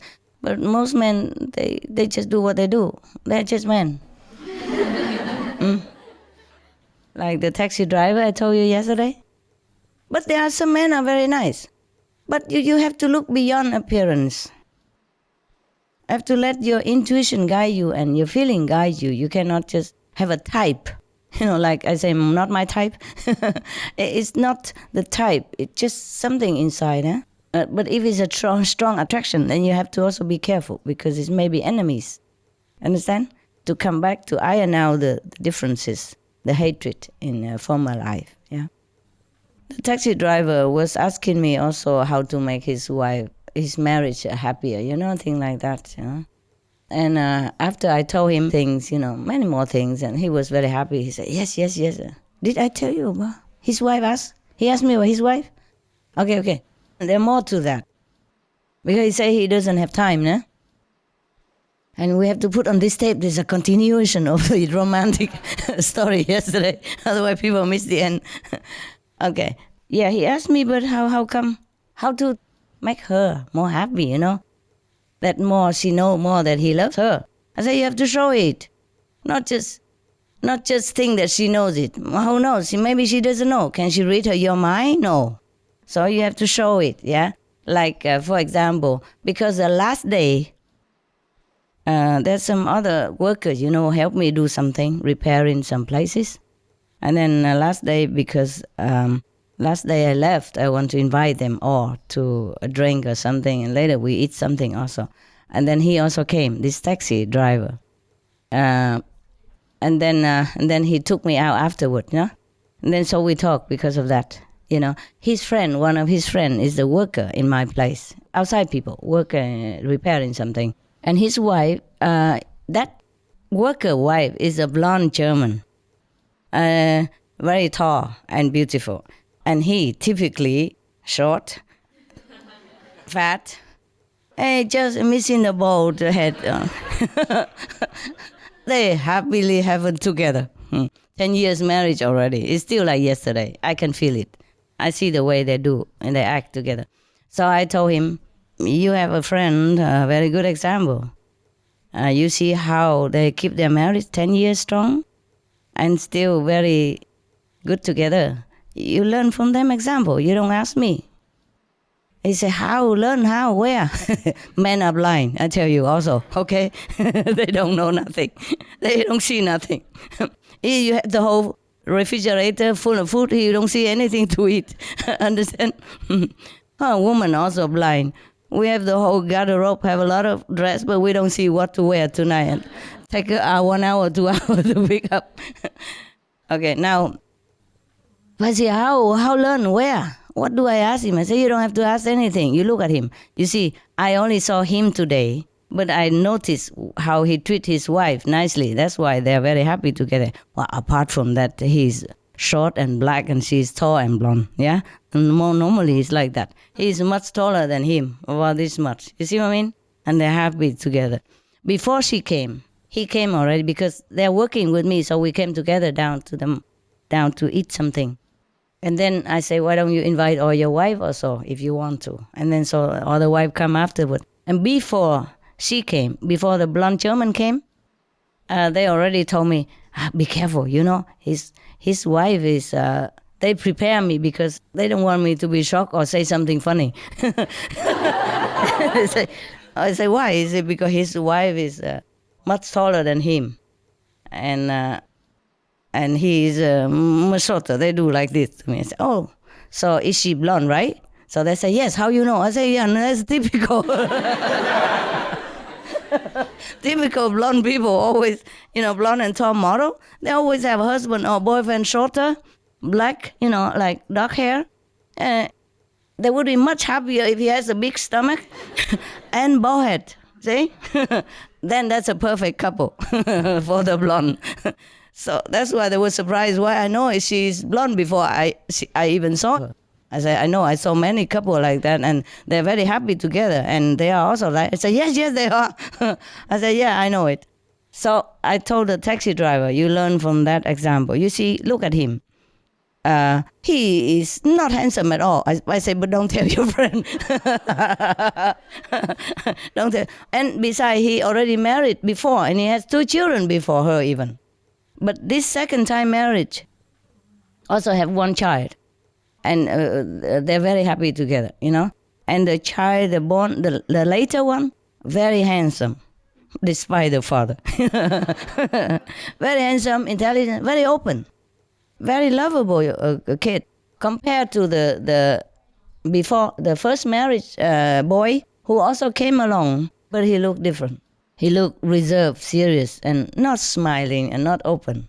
I guess because of broken marriage, because the half big brother knew that now his father loved this family more and left him because of her, or maybe no matter who left whom, you know, father is more with this family now, have his own child, probably love this younger second marriage son more than him, or that's what he think, you know, of course. And so he's not very open and not very happy. You can see it in the face also. And this child is very, very absolutely happy, confident, secure. It's just because of good marriage. The second marriage is the love child, you see, and he's so happy. And she's pregnant again now, for example. So I say, how do he keep his marriage so strong? You see, when they're together, we are a big group of people, but he's always connected with his wife. You see, his hand always either on her legs or on her shoulder or touching her hand or looking at her now and then and always referring to her, always attentive to her. And you see, she's so beautiful, blonde and tall and blue eyes, and you see, he's so ugly. I said, don't tell your friend. But I'm just telling you. And he agreed. He said, yeah, he agreed. I said, why? Why is that? A woman just love attention, no? She loves to feel that you love her no matter what, you know, no matter with how many people. You see that man? No matter how many people around him, no matter whom he talked to, he always keep connection with his wife. He's always remain connected. And he didn't really do it like on purpose, or maybe he did on purpose, I don't know. But normally like that, ugly men, they're mostly more attentive to his wife because he knows he don't get another chance somewhere. And this taxi driver, he's a little bigger and probably he thinks he's more handsome. He's a normal, you know, not like that shorter guy. So he probably doesn't learn how to be humble, or appreciative of his wife. So I say you learn from him. You see that? And he doesn't even have to take like the whole day with his wife or anything. Anytime you come home, you just hug her and say you miss her and, how you love her and you appreciate the clean house and good food or anything. Even though you know it, you never say anything. Just about daughter all the time. It's very bad for your wife to hear all that instead of something about her. No? So you see, that's also a good example in front of him, and he didn't learn it. You see what I mean? Yeah, that's like, I'm just telling you that because if you look for like a handsome man or something, maybe you won't be happy. Just let love find you, And then after a while, you will fall in love with love, not with a man. The man can change, their face get older and maybe smell in the morning or something, or after not bathing for a day, but love is always there, you see me? Yeah. Because even if a handsome guy, he go out, if he have accident or something, he might not be handsome anymore. The appearance, yeah? And sometimes you think you like to look for a sweet man and something like that. He might look sweet, but he's not that sweet. No, he's maybe cold and calculating inside. He just pretend to be sweet or just politically sweet. You see what I mean? So that to get on well with everybody, to do what he want to do, or to be a good guy in the group, But he might not be that good. That's why you're disappointed all the time. Listen to your mom here who has no boyfriend or no husband, talking like an expert. But it's true, no? Or not? Huh? No? True. No, don't say that because I'm master, yeah? Tell me, is that true? Yeah, okay. So sometimes the man don't look very great, but you see the good point in him, Sometimes even he don't look good, but when he smile, look very good.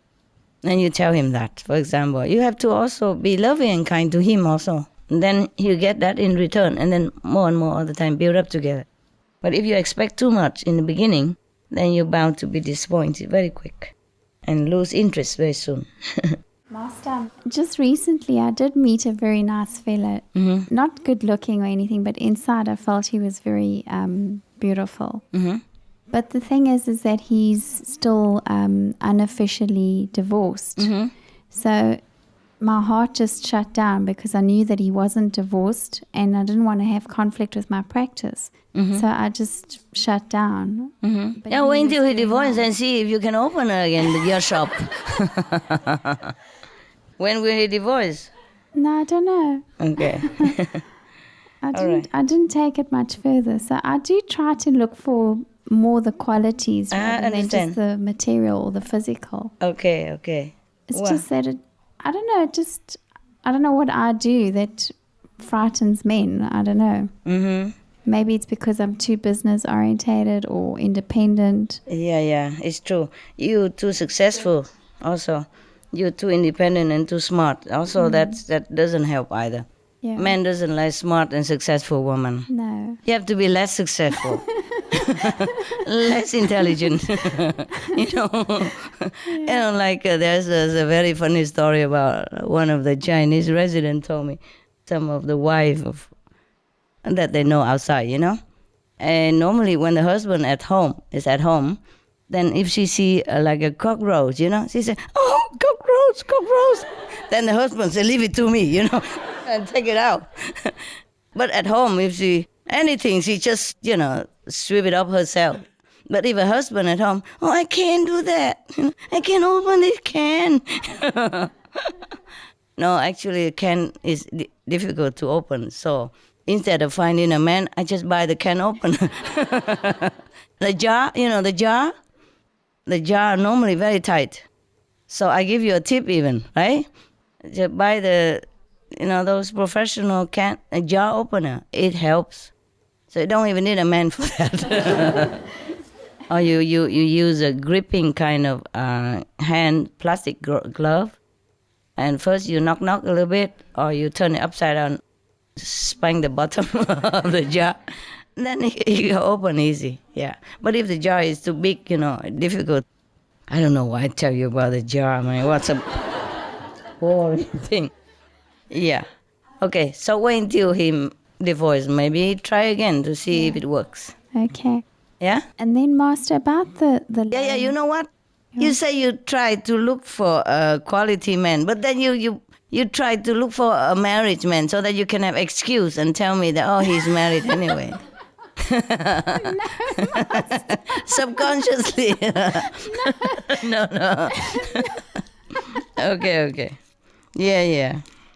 Right. It's quite embarrassing talking to you, Master, about this. Why? Because I tell you the truth. And also because it makes me feel so, I don't know, it just feels awkward. Okay, awkward? Yeah. To me? No, and in front of all our brothers and sisters. Who cares? Who cares? They know you already. You're famous for. You're a boyfriend collector. But actually, Master, what I'd rather speak to you about is it's going to be 16 years this year that I've been initiated. Mm-hmm. And it's really been a wonderful journey with you. Yes. And my life has changed phenomenally. I mean, really, really, really enormously on so many levels. And even from a fun aspect and from a learning aspect. And even myself, I've noticed in myself how much I've really grown. Yeah. But Master, I still really have such a low impression of myself in terms of my spiritual practice. I still think lowly of myself. Why? Maybe because I don't love myself enough. You're not what, love? Right. You're not high enough? That, and maybe because I don't love myself enough. And because I don't think that I'm worthy. You don't love yourself enough? But what is it that you cannot love yourself? I guess it's just maybe I have a poor perception of myself inside. I mean, I know my qualities and I know that I have lots of good qualities and I'm loving. And I like to be kind and generous to people, but at the same time I can really get irritated with people and really get agitated. I do too. Look at what I did yesterday. I kicked the guy out even, not just irritated. And the more I try, the less I seem to achieve. So, and then of course when I behave really badly, like if I lose my temper, then I immediately think to myself, I've been practicing for so many years, I've gone to so many retreats and look where I still am. Yeah. But I do know that I have progressed. It's just that I feel maybe I've been really slow. And obviously I'd like to change that. Oh, don't worry, honey. I get worse now than before. Is it? No. When I was married, I was sweet and honey. And look at me now. I fired the guy on the spot. You see, so that's also why I feel lonely, because of that constant mental that's going on. Oh, okay, don't worry. Myself. Don't worry. You're okay. And then the other reason why I also feel lonely is because I'm not really well liked at our center, and I don't feel understood a lot of the time. Yeah. Why? But even with outside people, I don't feel understood. Yes. So it's funny, huh? That kind of also adds to the loneliness. Oh, so sorry, love. No, I feel better with outside people than with the inside people. I told you, all the taxi driver in love with me. The Monaco drive, the special car come. Here, princess, oh, just for you. So I'm not complaining, Master, like with my practice. And don't worry, I'm worse than you. Yeah. Okay. It's just that I wish I could be better. Outside people, like with business dealing people, or just normal taxi driver, for example? What do you mean? Whom that you don't get on well with? No, like the outside. if for instance, if I go out on a date. The what? Like, the date? As an example, if I go out on a date, then I really feel out of place. In business, for some reason in business, I'm really very good. But in business, it's never really about me. It's always about serving my customer or my client. Then it's good. So then you're good. Well there. Then you're good. That maybe that's, we are not all good at everything. See? Sometimes we're good at something only, and we're born to do that. Then it's good. Maybe you shouldn't date at all. Maybe don't you ever consider that? I do. I go for long periods without dating. I mean, I went for almost a year without dating anyone. Almost a year, wow. No, and then I get a lot of pressure, Master. I get Imagine me. Almost a year, eh? well, Okay. like in that year, then there's no coffees with anyone or no social, you know. I understand. But then I also get a lot of pressure from my customers. Like my clients say, you know, you're 40 already, you got to get married. Oh, who cares about them? You know, like when are you? Just tell them you're lesbian. They think that already. Nowadays, very in. You be lesbian or gay is in. Yeah? Yeah. Tell them you get on better with women. Yeah. But all women are taken, so you're lonely. That's normal.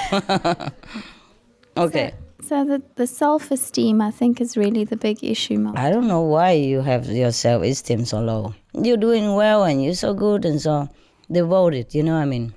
I am devoted. In my opinion, yeah? Thank you, Master. But am I okay in my practice? If you're going out of the date and you feel out of place because maybe that date is not fair for you.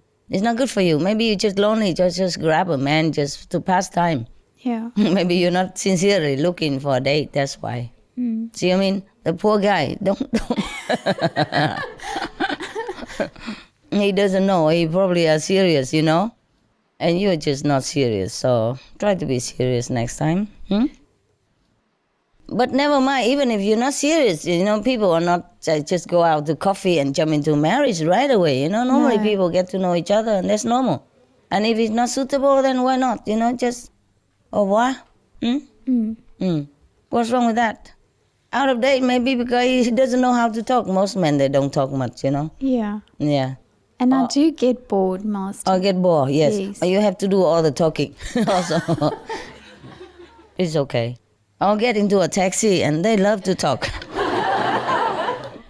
And Master, more importantly about my practice with my self-criticism all the time, am I actually slowing myself down with my practice? Why you criticize yourself so much? You're doing your best. Look at that. I mean, we just announced a few days ago and you jump on the airplane, come here already. If you're not really sincere about your practice, you wouldn't do that. You understand?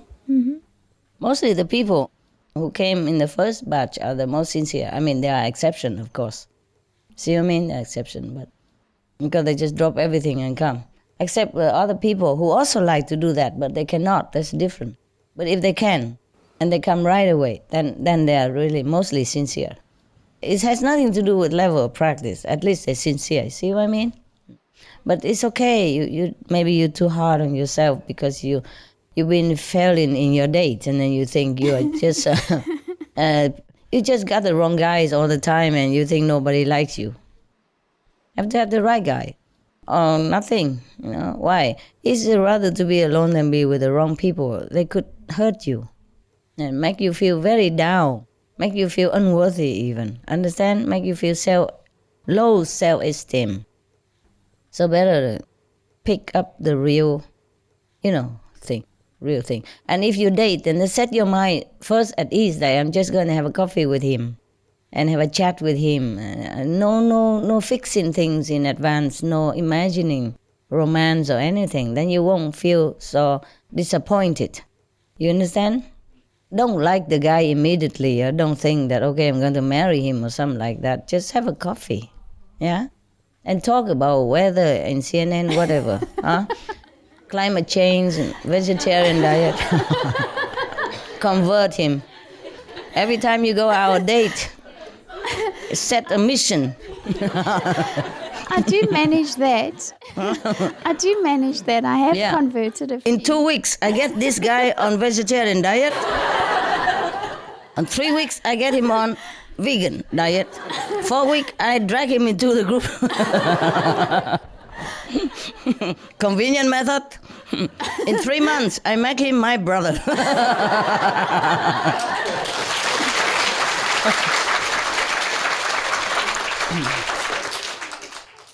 Then you have some goal to reach, You're funny, Master. Crying. What are you crying? It's so funny. Laugh too much, tears down. Huh? I thought you were crying. I thought I'm hurting you or something. Okay. Yeah. No? What is it so funny? This her life story is like that, always the same. Every time she come to me, it's another boyfriend and and some trouble with him. What can I do with her?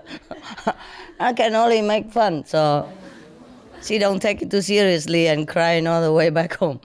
It's nothing serious, really. Sooner or later you leave the man. I mean, we will leave this world, so don't take it too seriously. Men mostly they're stupid. Oh my, I'm sorry. No, I don't mean. I don't mean like that. I mean, they're not the way you expect it. They don't express the way you do. Women are more emotional, more expressive, okay? More sentimental. Men are not in this department. They're very stupid. They're good with driving car, though. I mean, they're good at something. And good with computer. They love gadget. They love machine stuff. At least it's something. No. Men are good driver, no? Mostly. And at least they can open a jar for you. That you cannot do. Huh? Yeah, I mean, if I live in a house with a male assistant, the chances that I always call him to open the jar for me. Because sometimes I move so fast to different places. The jar opener, I forgot behind. Then the chance that I can never open it. Even I wear gloves and tap in his bottom, everything I can still cannot open. So if there's a man, at least he can open jar for you. What are you complaining about? Huh? So hot water also helps to open a jar. Yeah, I know. I run it under hot water sometimes, but when the mouth is too big, my hand is small. Yeah, I know all the tricks. I just can't do it.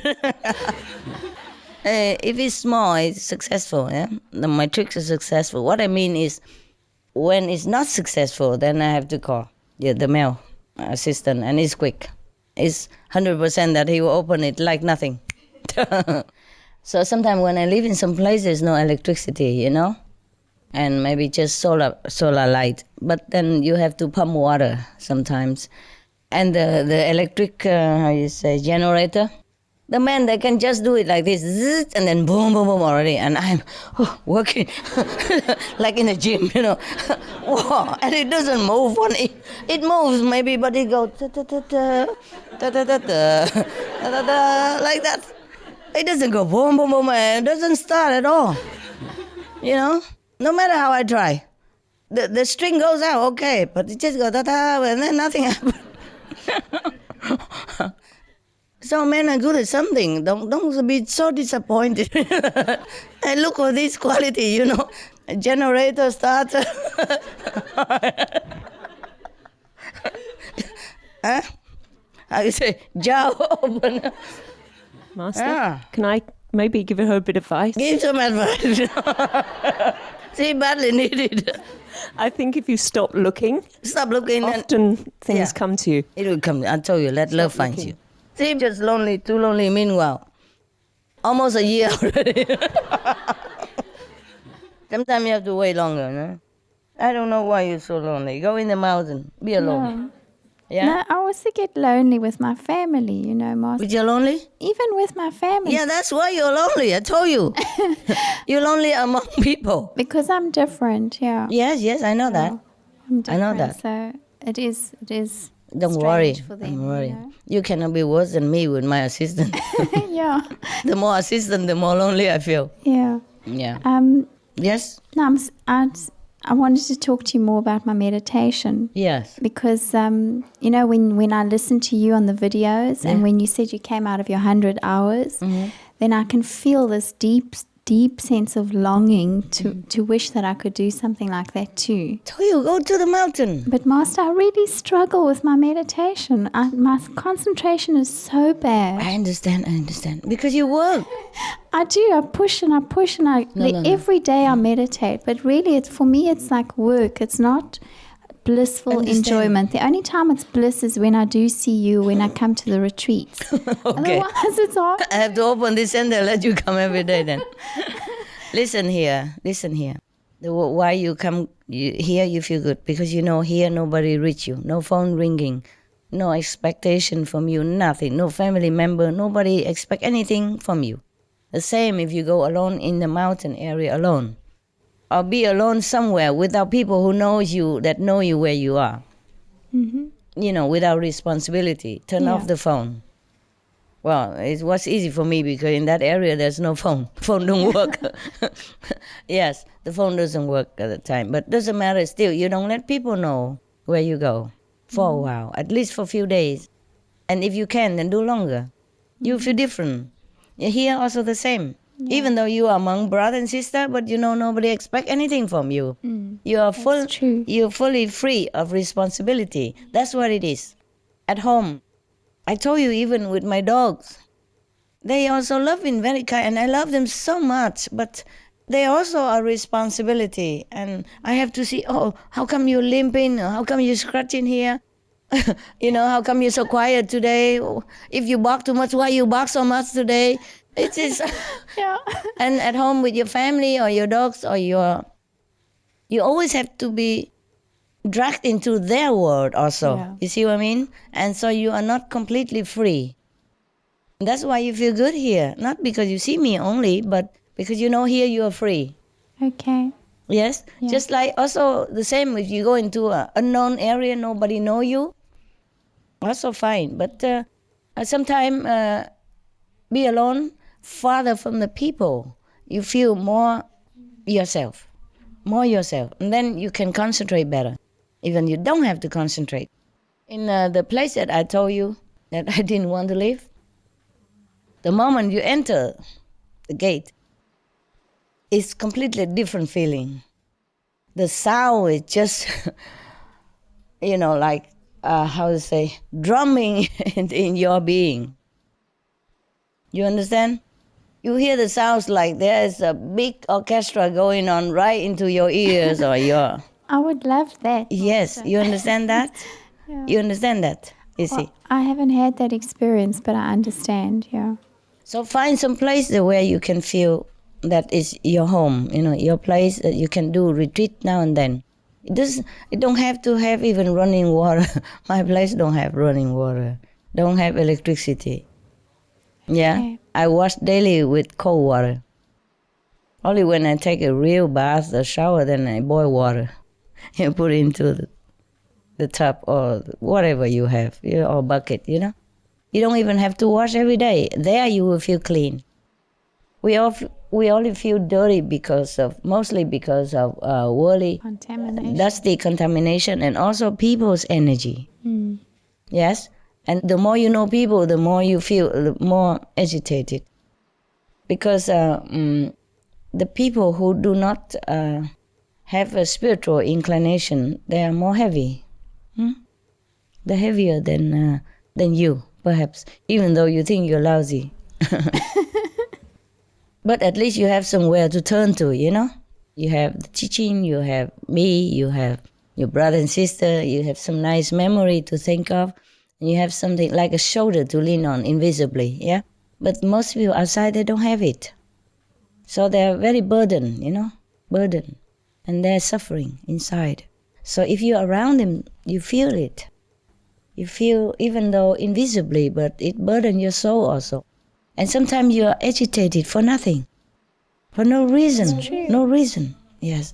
And sometimes you have headache with no reason, okay? And don't always blame yourself. If you are out there and do business, that's the way it is, the price you pay. Thank you most. You're welcome. It is truly like that. Even I feel it, Like in a place I live, there was a dog center nearby, just recently. I don't live there anymore, and there's a dog center. And even I heard them from far away. I am reminded all the time that they are in trouble, that they're suffering, because not all dogs are adopted immediately. They stay all together in the center, and they have to chain them, so that they don't go and fight with each other also. Some dogs are free, some dogs are in cage, some dogs are in dogs' place, some dogs are chained because they don't have all the places. You see what I mean? Even though I help them now, I give them money and food and, anonymously, of course. I just tell my assistant to go and drop it behind the gate, that's it. with a few thank you note for taking care of dogs. Even though I do help them, but I still feel burdened. Understand? The life that they have, the suffering they are going through, it burdens me, and it's not easy for me to meditate even like that. Or when I deal with assistant even, they constantly make trouble and I cannot even drop them in my mind. You see what I mean? Like, just forget it, it's not that easy. So when you're doing business, there are more responsibility, more trouble, more complication. And at night when you go home, sometimes you even take your work with you. So how can you even meditate? It takes very long time to meditate. And by the time you struggle to be free, you're already too tired. You sleep already. See what I mean? It's life like that. C'est la vie. Become a monk, do something. Save all your money and then go in the mountain, buy a small little hut, or don't buy a hut, just take a tent. Yeah? Go to my beach apartment for like 4 days and then I sit on the beach and meditate there. Then it's okay, good. You feel good there. Yeah. And if people there don't know you, it's even better. I mean, the one, maybe they know you, but they're not associated with you. They don't know who you are and working. They don't expect things from you. That's the best. Even you be among outside people. Just free, feel very free, yes. But it depends on places, of course, I like mountain better, because beach are always some people there. They come around and they smoke, and some big guy with the radio blasting around you, Or some guy come and try to pick you up and stuff, I don't get that. Huh? I don't get that. You don't get that? You don't get that lonely man came and pick you up on the beach? Yeah, but a quiet, lonely mountain is a good place. Yeah, I'll try. You can hear the voice so loud without even effort. Yes. In the city, you can hear the sound also. But because of so much noise around, you seem not to hear it. It distracted your attention, And so you don't even hear it. Not because the sound is not in the city. The sound go in the mountain. It's not that, but the mountain's so quiet.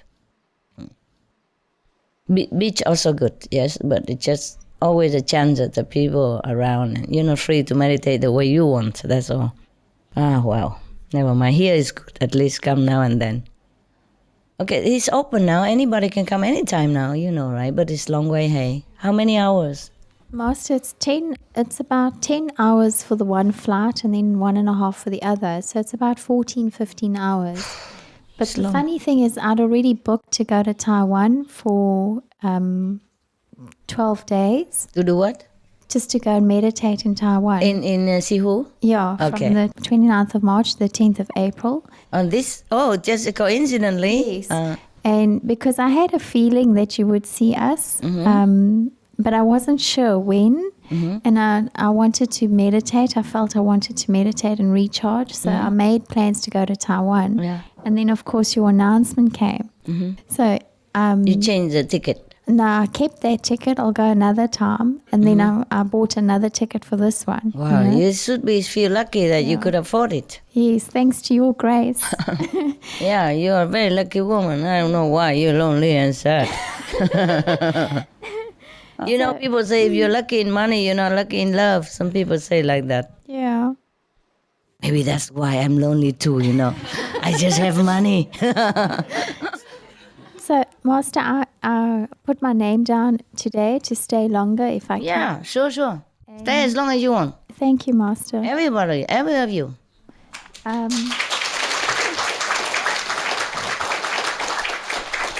the people who book for they can also come earlier, huh? Is somebody responsible there? Yeah? They can come earlier if they want, huh? Yeah. They cannot be worse than Bangkok, Thailand, I mean. Yeah. Bangkok. Cannot be worse than Thailand retreat, right? Yeah. Yeah. Here, at least it's our place. You can wait, yeah? There's no elevator, Yeah. What? So if I can stay longer, I'm offering my services to you if you need my help with driving or anything. Not that you need it, but I'm available to serve. Thank you. But you cannot stay as long, 3 months only, right? Something. No, I'll stay until, if they allow me to stay here, I'll stay until the 9th of April. Oh, that's not much. So it's not much. How much can you drive me? But Master, if I didn't have the responsibilities at home, I would stay as long as you wanted me to. And You can't. Your visa is different, no, I right? have an Italian passport. You have? Yes. I thought you are South African. It's very difficult. No, I have both passports. All right. Of course. If you want, you could stay. It doesn't matter. It's your house. Thank you, Master. If you can afford to keep yourself, it's okay. Just pay like $50 per room per day like everybody else. Like other hotel. No. It's your home, huh? Whoever can afford can stay, yeah? But we cannot accommodate too many people, that's all. Because the rooms are limited. And if we accommodate all of you, then other brothers, sisters cannot come. You see what I mean? That's all. But you're welcome if it's exception. Some people can always stay. You have Italian passport now? Then how can you live in South Africa? Or you have 2 passports? I was born in South Africa, but my late father was originally from Italy. So you applied for that? So when I was a young girl, my father registered us as Italian children. I'm a dual citizen, so I'm registered A dual, in Italy yeah, that's why I and in asked. South Africa. Yeah, that's wonderful. Yeah. That's very free. Yes. European passport is more free than South African. Congratulations. Yeah. Yeah, very good. Yeah. Good for you. But I don't have a boyfriend in my house available, okay? So if you want a date or coffee, it's very inconvenient. I don't coffee that much. I don't even coffee. I mean, you hear all the story that I invite a taxi driver and all that. But that is, how long since I met you, and that's it. You know what I mean? Yeah. So it seems like a lot, but it's not. Yeah. Just that. I can only date the taxi drivers. All the bricklayers in my, who works for my place and stuff. Well, Master, I'm not lesbian, but when I'm around you, I don't need a man. You're enough for me. Okay. I believe you. Because you told me that you make up for me, I was scared. I have to put it straight to you. I don't want illusion, I don't want to give you a wrong impression. Yeah, I do make up all that for you, of course, but for man and for woman, for lesbian, for gay, all alike. Yeah? Young and old. I love them all, yeah? I have nothing against lesbian. Just don't less on me. That's it. Okay. I cannot bear. Yes, love? I was wondering about love and attachments. Because recently I read in Secrets to Effortless Spiritual Practice that if you fear attachments, then don't love, or something like that. No. Because all of your teachings are about extending our love to... Yeah, of course. But you can also have your individual family love. Right. It's not exclusive, yeah? It means that love your family, but love also others, in a community like love. And I love thy neighbor, right? Okay? But it's not forbidden to fall in love. Just be careful when you fall in love. Because sometimes you fall in love with the wrong person and it hurts so much. It's more pain than pleasure, that's all. It's okay to date and get to know each other for a long time. But sometimes it's still not the same, because you read some story, like some people even divorce on the honeymoon days. Yeah, because normally they just not for you, but just for the sake of talking about it. Why? Because mostly they just date each other, Like you see each other when you feel in the mood, or once or twice a week, or 3 times, or even every day per week. But you only see each other for a short while, couple of hours, or maybe even a day, and then you go to your private home. You have your freedom, your world, see, your privacy and your control of your world. But then after you are married, you have to be together, sharing the same joy as well as the same sorrow, same responsibility. But when you're dating, you always share the joy. See what I mean? You put your best foot always forward. and make the best impression possible. Even if you maybe sometimes fall in love with each other just for a little while, and then you call, and then you make up again next day because a few more days and you forget everything easy and you have other things to do, and then you miss each other and then you come. But when you are together, that's difficult to do that. You cannot miss each other because you see each other every day. You cannot forgive each other because yesterday he made a mistake, today he make another one, for example. You see? And the day before he misunderstand you, or he didn't listen to what you want, and today he did the same thing again with another thing. So you don't have a space to forgive and forget. Yeah, and then there's financial problem together, and even you have children, then it's different priority, not each other anymore, but other people. So is that why you said it was an attachment, or that's just out the window, that idea? Like, even in terms of family love, I mean, like, loving your family, that's such... You feel obligated to them, I guess. Yes. To keep them happy all the time. Yes. And it's like a responsibility. No, it's not only that, but because you love to make others happy so that you feel that you're happy also. You see, you are together, you have to be happy. If not, because if he's not happy, you're not happy. It drags on for many days, and sometimes weeks, sometimes months, and then sometimes it breaks up altogether. And then maybe you go back to each other again, but then it's the same thing. Attachment is very difficult to make a frontier between love and attachment. Mostly love is attachment also. I mean, this individual love is attachment. You just want that person for yourself. And you're miserable if that person's gone. Or gone with somebody else. Or break up. You're miserable. That is attachment. Because you love first, you see? And then you want each other. And that become attachment too. Yeah, attachment means you cannot live without that person. Okay, so only if it's really unconditional, then it's detached. Yeah, but it's very difficult, maybe. How you love a person and just let him go anywhere and do anything with anybody else. Well, it's very difficult. The love, unconditional love, is the love of the Buddha, of Jesus, or of the highly developed monks and nuns. They just sacrifice themselves, or they do anything just for others' sake, you know? Right. Even do things that they don't like, you know, or hardship, work hard, or enduring difficult situations is for other people. That's unconditional love. But you cannot have unconditional love with a person that you involved, you know, physically, sexually, because you will want to keep that person for yourself alone. And you, even if you want to make him happy, just because that make you happy. Because he's yours. You see what I mean? But the unconditional love is that you just love everybody. You do everything for everybody without that person even know you, without that person even be yours or do anything back to you. That's the love of the Buddha. You see? It's different level. You cannot have unconditional love. I'm sorry, if you're married or if you have a boyfriend. This is not unconditional love. But it could breed unconditional love if situation arise. For example, you have a boyfriend or you're married to your husband, yes? But he's very ill, yes?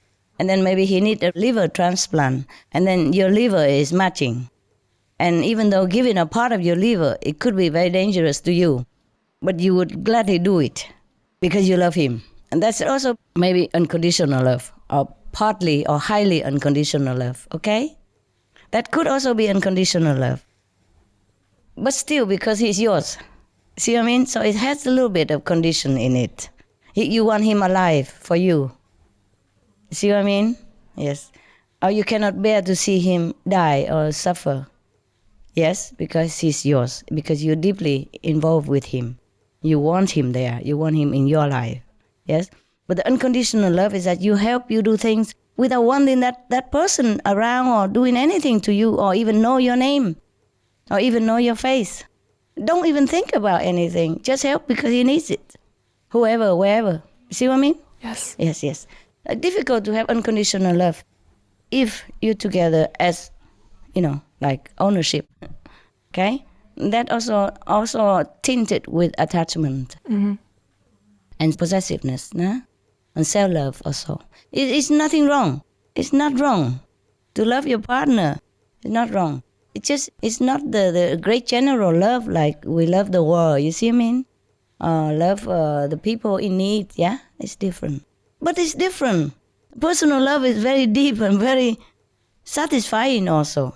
Yeah, if you love each other, you live for that. It's very good also. I don't mean bad or anything. But it's difficult to be not attached if you have a partner love. You see what I mean?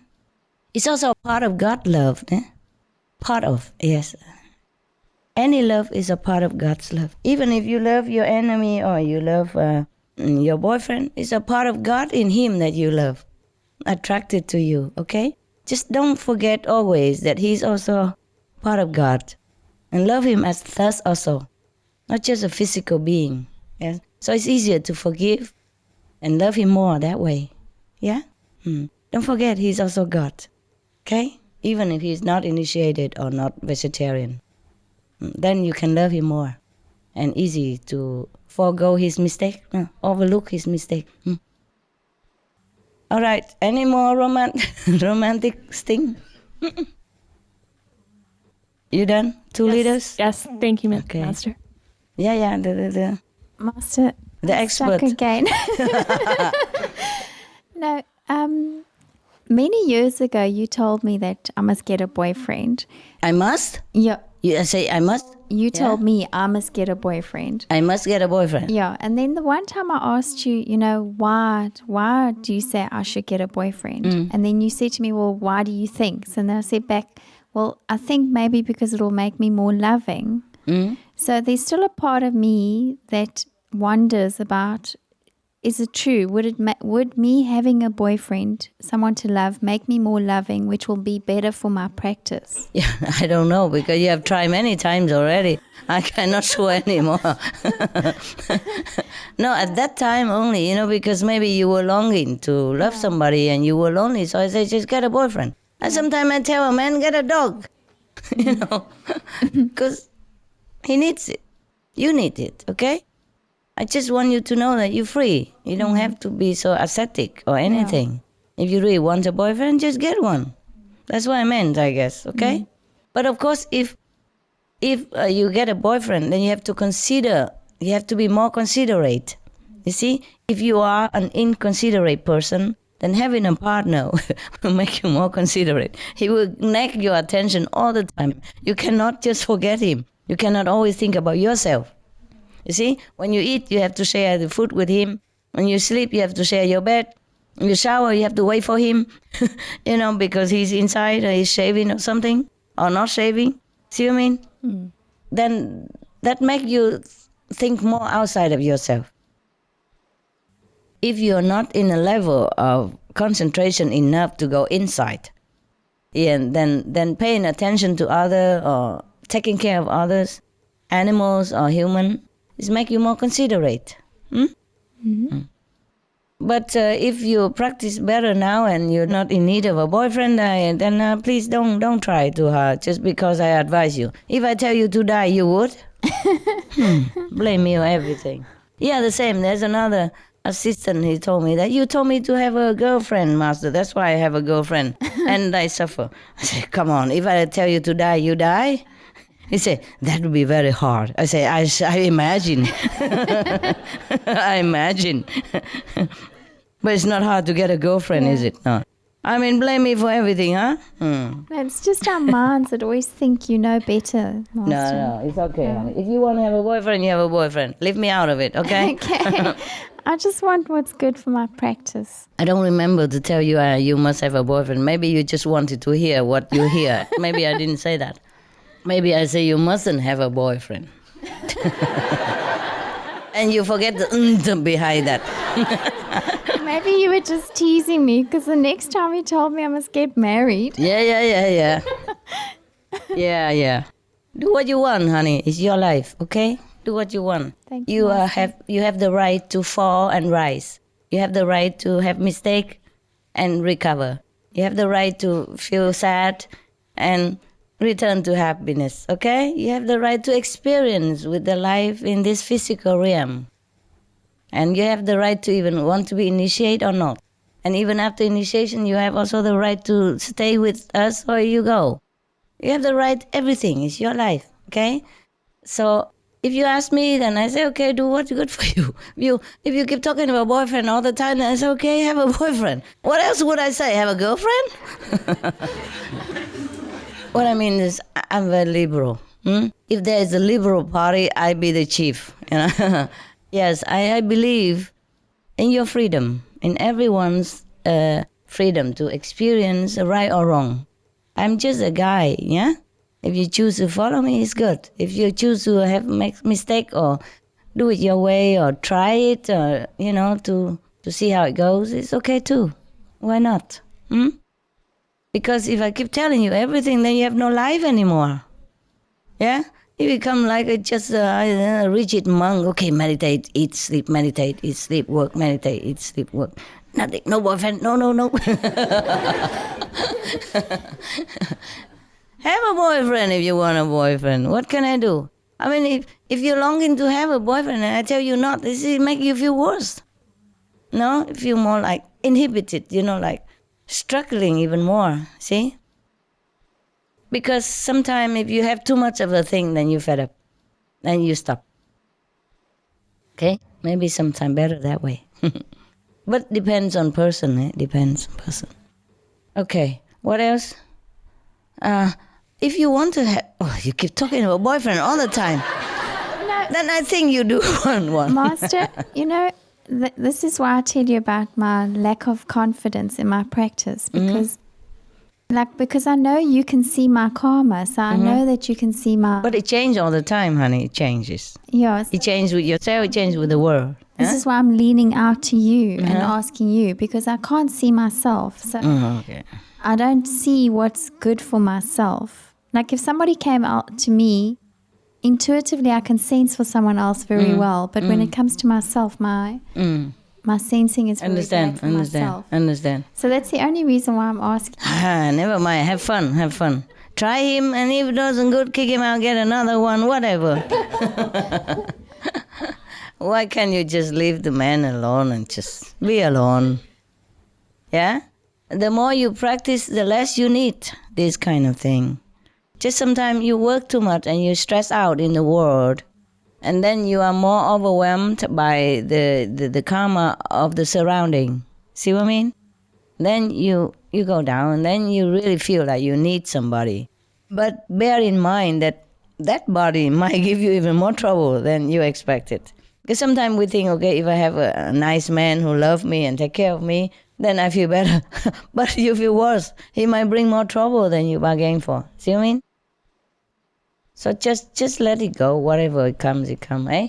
Okay. Don't ask me about boyfriend, girlfriend, or married stuff. I'm a little bit feeling strange about that, okay? Yes. Even if I have a boyfriend or a husband now, even if I do, for example, even if I do, I don't, but if I do, I still feel very strange then. See what I mean? It's a different kind of, I don't know, different kind of thinking, different kind of level. And mostly even now, you know, when I hear people talk about I have to take care of marriage or children, I feel a little strange from me, you know.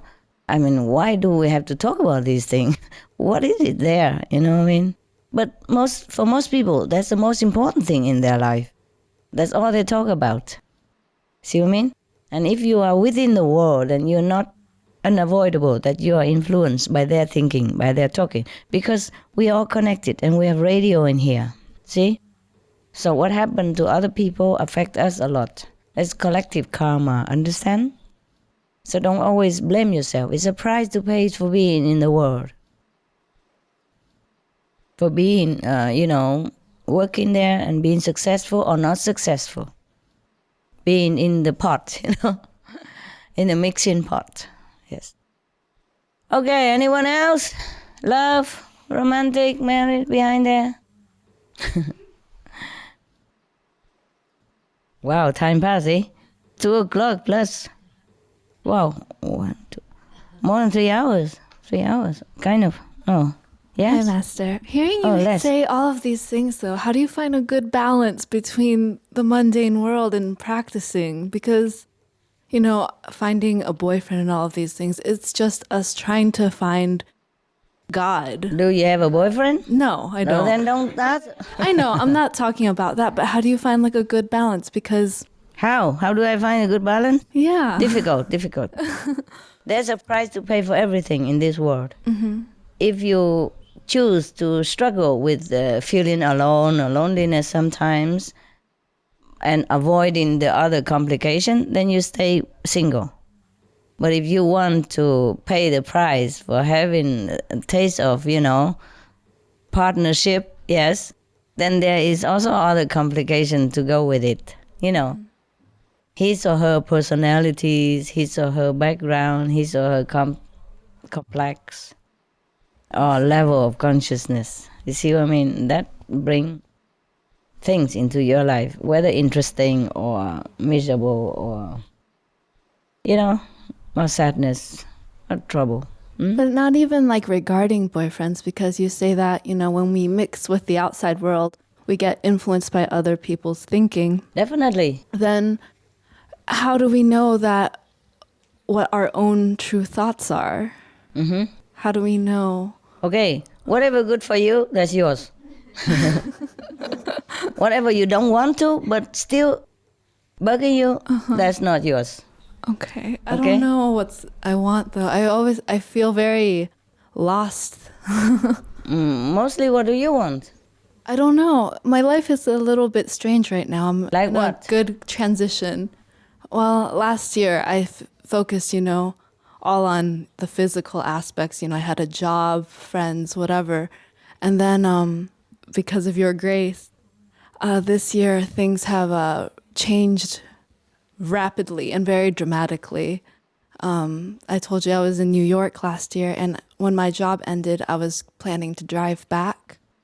And on January 1st, I went to go pick up my friend so that we could drive back together. Mm-hmm. From New York all the way down to Georgia. And that night there was a very bad snowstorm.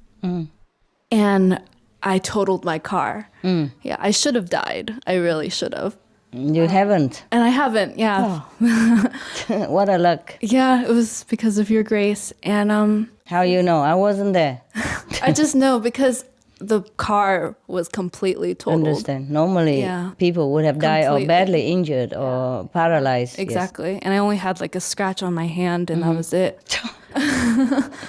But congrats. Yeah, and since then, things have just been moving so rapidly for me. I was at home for about a month, and I was really depressed. Why? Because I didn't know who I was, and all of these things. I didn't know why these things were happening. What thing happened? Just like car accident? Yeah, and like family life, and all these struggles. Yeah. And then I went to Cancun just for a retreat for myself, and I felt like I was reborn there. You know? Good. I came back home, and I felt like a clean sheet of paper. Oh, good. And should go to Cancun more often. Yeah, and then you become many sheets of clean paper. Yeah, exactly. And then honestly, exactly, she said. Yeah. Couldn't you take a joke, girl? Okay, and then what happened now? Well, then I went back home, and I was just feel lost again. A little bit, and I was just like, I'm just letting my life to God and not doing anything because I'm very free right now. I'm lucky, yes. And then we saw the email. Now I'm here. So yeah. So why you say you're lost? I feel like it's for spiritual like this is my year for spiritual progression. But my mind is still always wandering. Like, should I be doing more? Should I be doing less? Why bother? Just do what you want, then you know. You're still young, that's why. Yeah. Most young people, they're a bit adrift a little bit. Just do what comes. Yeah. Meditate as much as you feel like, or you think you should. Try it. Yeah. And if you don't feel like you should meditate more, then try do something else, or you get a job or something, get a boyfriend. I don't want a boyfriend. No? Not right now. Okay, you're the opposite of the South African. Yeah. Okay, thank you, Master. Yes. Hey, are you still working? You say you want to stay here. Can you stay long? Master, I can stay until the 9th. The 9, yeah, I know that. Because I have my own business. Mm-hmm. I went back into real estate. I know. You say it's good now. You earn $1 million or something. Millionaire now, right? I didn't tell you. You didn't. You pay back? No, you own and you pay it all back, right? It's okay? You okay now? No, I still owe a lot more money. Oh. I am much better. Thank you, Master. Yeah, and how do you stay here if you own a lot of money? Go back to work, that's it. No, because, I mean, there's enough money coming in to allow me also to have the space. Yeah, it's okay. Because this is really important for me, Master. Yeah, of course. What I mean is you do retreat, but then you go back to work, yeah. Clean up first, yeah? Yeah. And then you can stay if you can afford, yeah? Thank you, Master. Mm-hmm. No more question? Okay. Then we stop the mental gymnast today and we do something else.